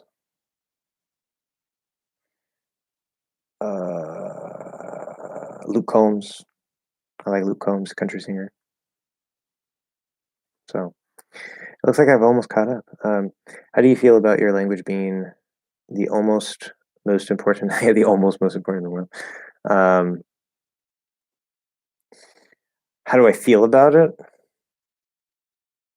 On the surface, I really don't care.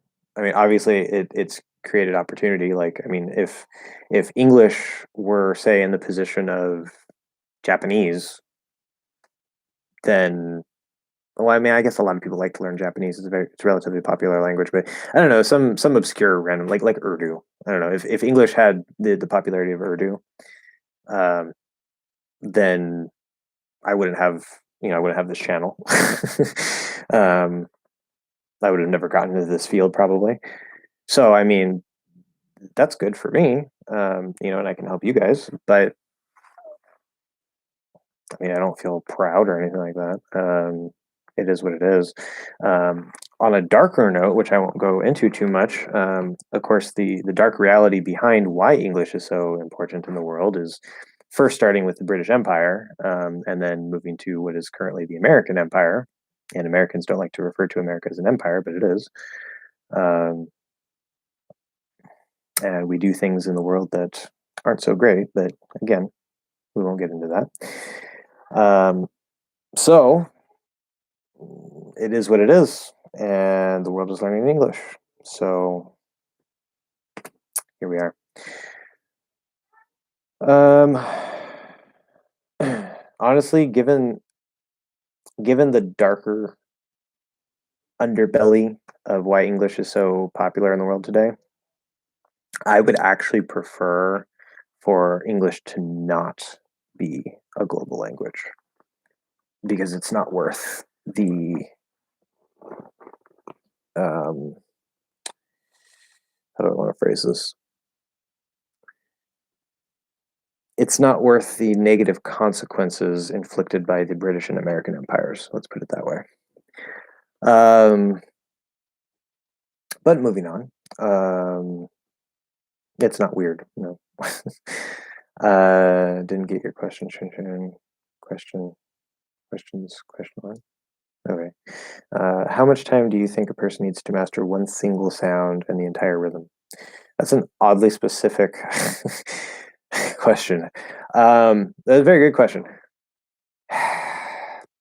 That depends. That depends on a lot of factors, especially the native language. Because, like, for example, if it's E, right? Like the E in Spanish and the E in English are almost completely identical. There is a very slight difference between them and a very slight difference in their quality, but so small that most people don't even notice the difference. Um, so if you're talking about mastering that, probably wouldn't take too long. Although it might take longer because they're so close in the first place, but they're already pretty similar. It's not that big of a deal. Where if you have to learn a completely new sound that isn't in your language and you have to find that sound in your mouth, that could take a while. And sometimes it does take a while. So there's no easy answer to that. It also depends on the person. It's not just the native language; it's also the person, and it also depends on, like, has that person learned other languages where maybe in, say, maybe their native language they don't have, say, the ah sound, but in another language they learned before they have a sound close to ah, and so they're able to kind of find it better in English. So that's another factor, right? There's all kinds of factors. If I were to try to go for like a single sound, we'll say a single sound that is a common problem for most learners, like ah or or whatever. Um, on average, for the average person, regardless of their native language, as long as they don't have that sound in their language, if you have the right tools, like you know about micro adjustments, you don't have to use a bell chart, but it can be very helpful to see what's going on, because your tools are important. Like if you don't use micro adjustments, you're probably never going to find the sound, right? Making little changes, getting, feedback from your own ears or from someone else's ears. Um, so if you have the right tools and you're putting in consistent effort, and you're really trying to play with the sound as much as you can throughout the day and all that stuff, you're doing all the right things. Um, I don't know if I had to throw out a number, maybe a few days to a week for a new sound. It could easily be more than that. I'm really trying to generalize and take all these various factors, and but if everything is in place, you have the right tools, you're being very consistent. Could take you, for the average person, a few days to a week, maybe 2 weeks. But it's not an easy answer. It's a very, very generalized answer. As far as the rhythm, the rhythm is a whole different beast. And that is very much dependent on your native language's rhythm. Um, English is stress timed. So if your native language is stress timed, like if you speak Russian, if you speak German, if you speak, what is a stress time language? Those are the two I always remember. But like Russian or German, for example, you will have very little difficulty with the rhythm. Um, there might be a couple details here and there, but in general, the rhythm is going to match more or less your native language. At least in my experience with looking at German and with having a lot of Russian students. There's not a whole lot of difference because they're both stress timed. If your language is, say, syllable timed, um, where every syllable gets approximately the same length, like you still might have stress syllables, unstressed syllables, whatever, but each syllable is about the same length, more or less. Where in English, which is a stress time language, if a syllable is stressed, it gets louder and longer, and if it's not stressed, it gets shorter and quieter. A syllable timed language doesn't do that. It keeps the syllable length approximately the same. Um,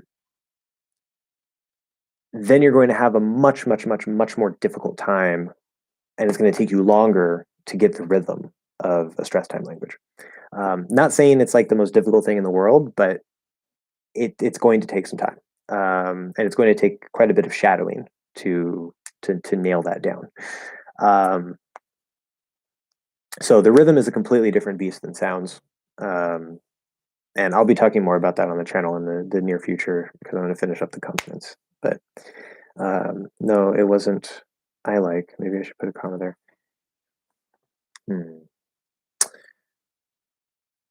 But it's not the type of music that I usually listen to, and I could say like a bunch of singers that I think that could be the best. It doesn't work. You can say, like, I could say and I could say there are a bunch of singers that I think could be the best. That would be perfectly fine. The like really does not work there unless you have meaning I like a bunch of singers.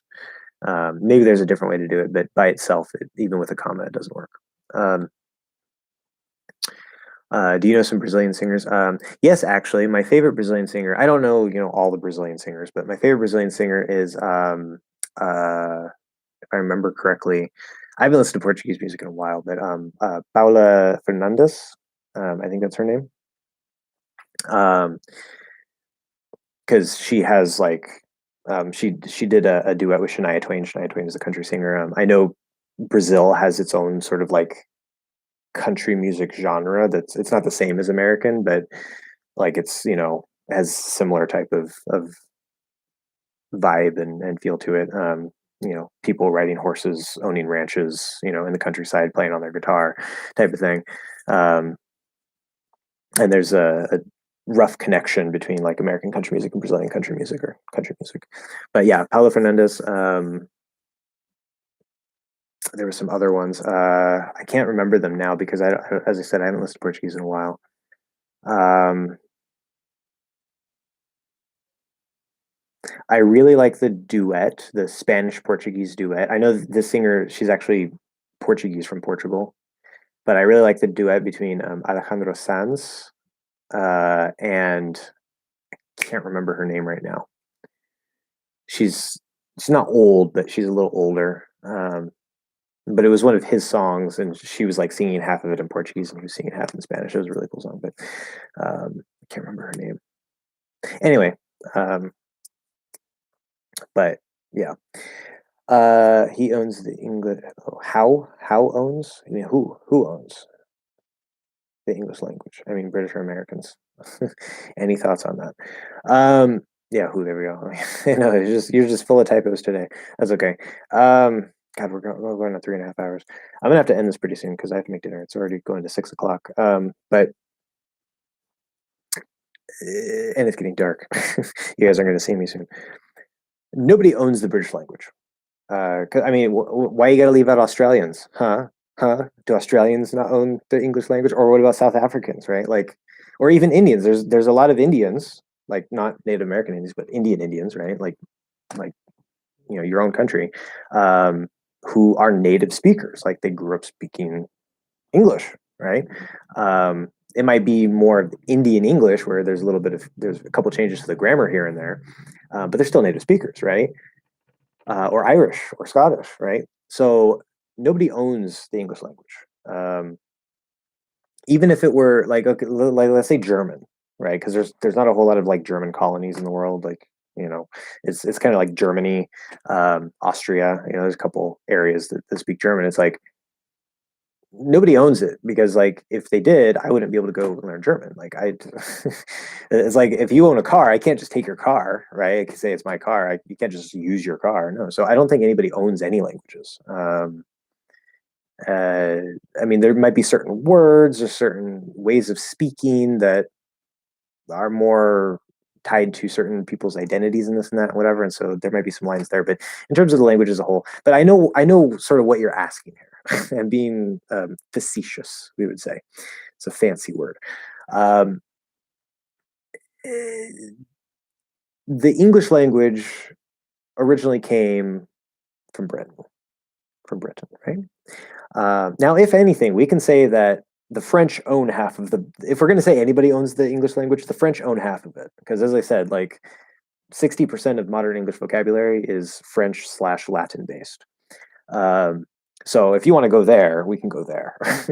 um, there are, of course, quite a few British people who think like, oh, Americans speak, some sort of English, but it's not the proper English. It's not the Queen's English, and it's like, okay, yeah, whatever. But I really hate when people get like so super grammatically correct. Like rules, like you can't put the preposition at the end of a sentence. Like that's an old rule that most people don't follow anymore, and it's completely normal, natural, and correct to not or to put a preposition at the end of a sentence. You can do that. We do it all the time. It's not informal. It's just part of how we speak now.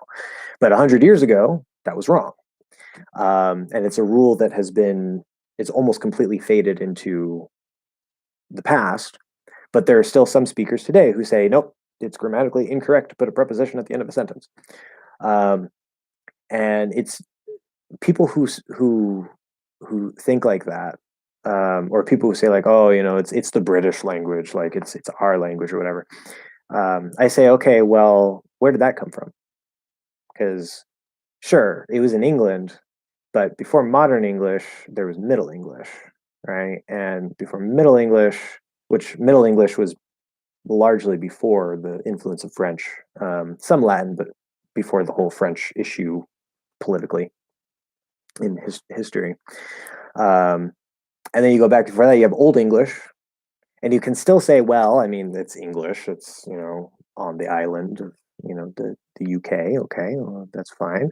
But the people who spoke Old English, I think, were quite a very different people than modern, Englanders or British people. And even if they weren't, you say, well, where did that come from, right?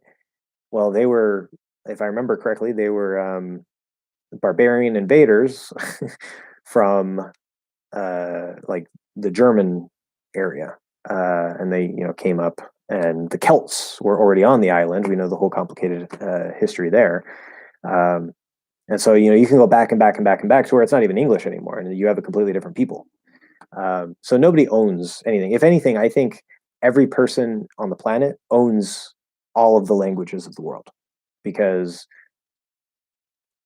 I don't want to say language is a human thing, because we know dolphins actually have a language and whatever, but birds have a sort of language of their own as well. But as far as human language goes, we all have some sort of language, even like sign language. If you're deaf, that's a form of language communication, and so it's something that humans do, right? We communicate through language in some way. And it just so happens, if I was born speaking English, well, I could have been born speaking Japanese, but I wasn't. So nobody owns any languages. It's a human thing that humans do. End of story. What's the difference between pick up a girl and get a girl? Good question. Well, pick up could literally mean like, she's waiting for you to go get her, like actually like drive, she gets in the car and then you go somewhere. That's one meaning of pick up. But obviously, we're talking about specifically in the context of like, you find a girl and then, I don't know, you take her home, hang out, whatever. I don't know. But they're really, really close. And they're going to be used maybe even almost interchangeably. It depends on exactly the context. Like if you say, oh, let's go to the bar and pick up girls. Okay. If you say, let's go to the bar and get girls, it sounds a little bit different. But the basic idea is the same. There's not much difference in meaning there, so it doesn't really matter. Yeah, if there's any difference, it's going to be in the subtle details of context. So they're basically the same. But of course, the get can also be much more general. Like, I don't know, the hero in a story gets the girl, or whatever it is, or the heroine gets the guy. We can flip it the other way. That wouldn't be picking up, right? That's sort of a more general use related to get, like you acquire something, like you got a sword or something. I don't know. I seem to be losing my voice at this point. Yes, Shun says, I think it does belong to anyone. I agree. Is hookup a sexual phrasal verb? It has a meaning that is sexual, yes, but by default, no. Like, let's say I move to a new house and the internet is not connected, it's not set up. So I can say, oh, I have to call the cable company to hook up the internet. Okay, so it's literally they're connecting it. So by default, it just basically means to connect two things, but that doesn't mean it's interchangeable with connect necessarily. It's Phrasal verbs don't always work that way, but it does have that application, yes, as a special meaning. Listening to sounds in person helps you produce it a lot faster, as per my belief.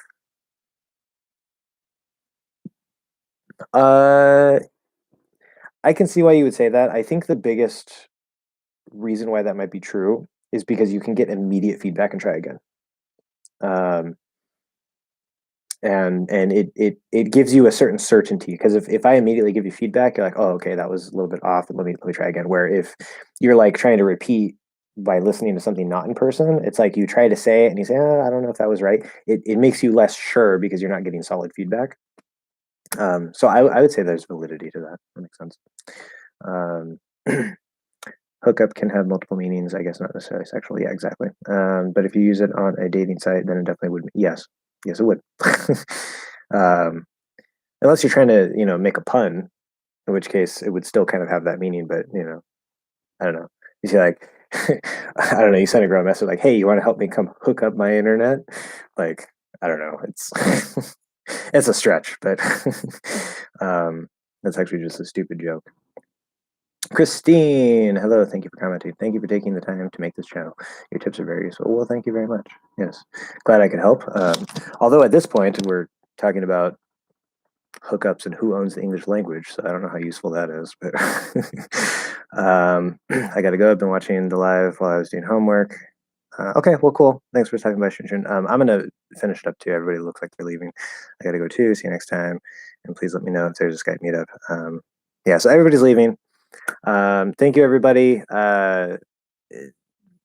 We still want to try to get a Skype meetup going, but through Patreon. I guess it doesn't have to be everybody is a patron member. We can maybe arrange something. But again, I would like at least 3 people aside from myself. So seed into note is always definitely 1.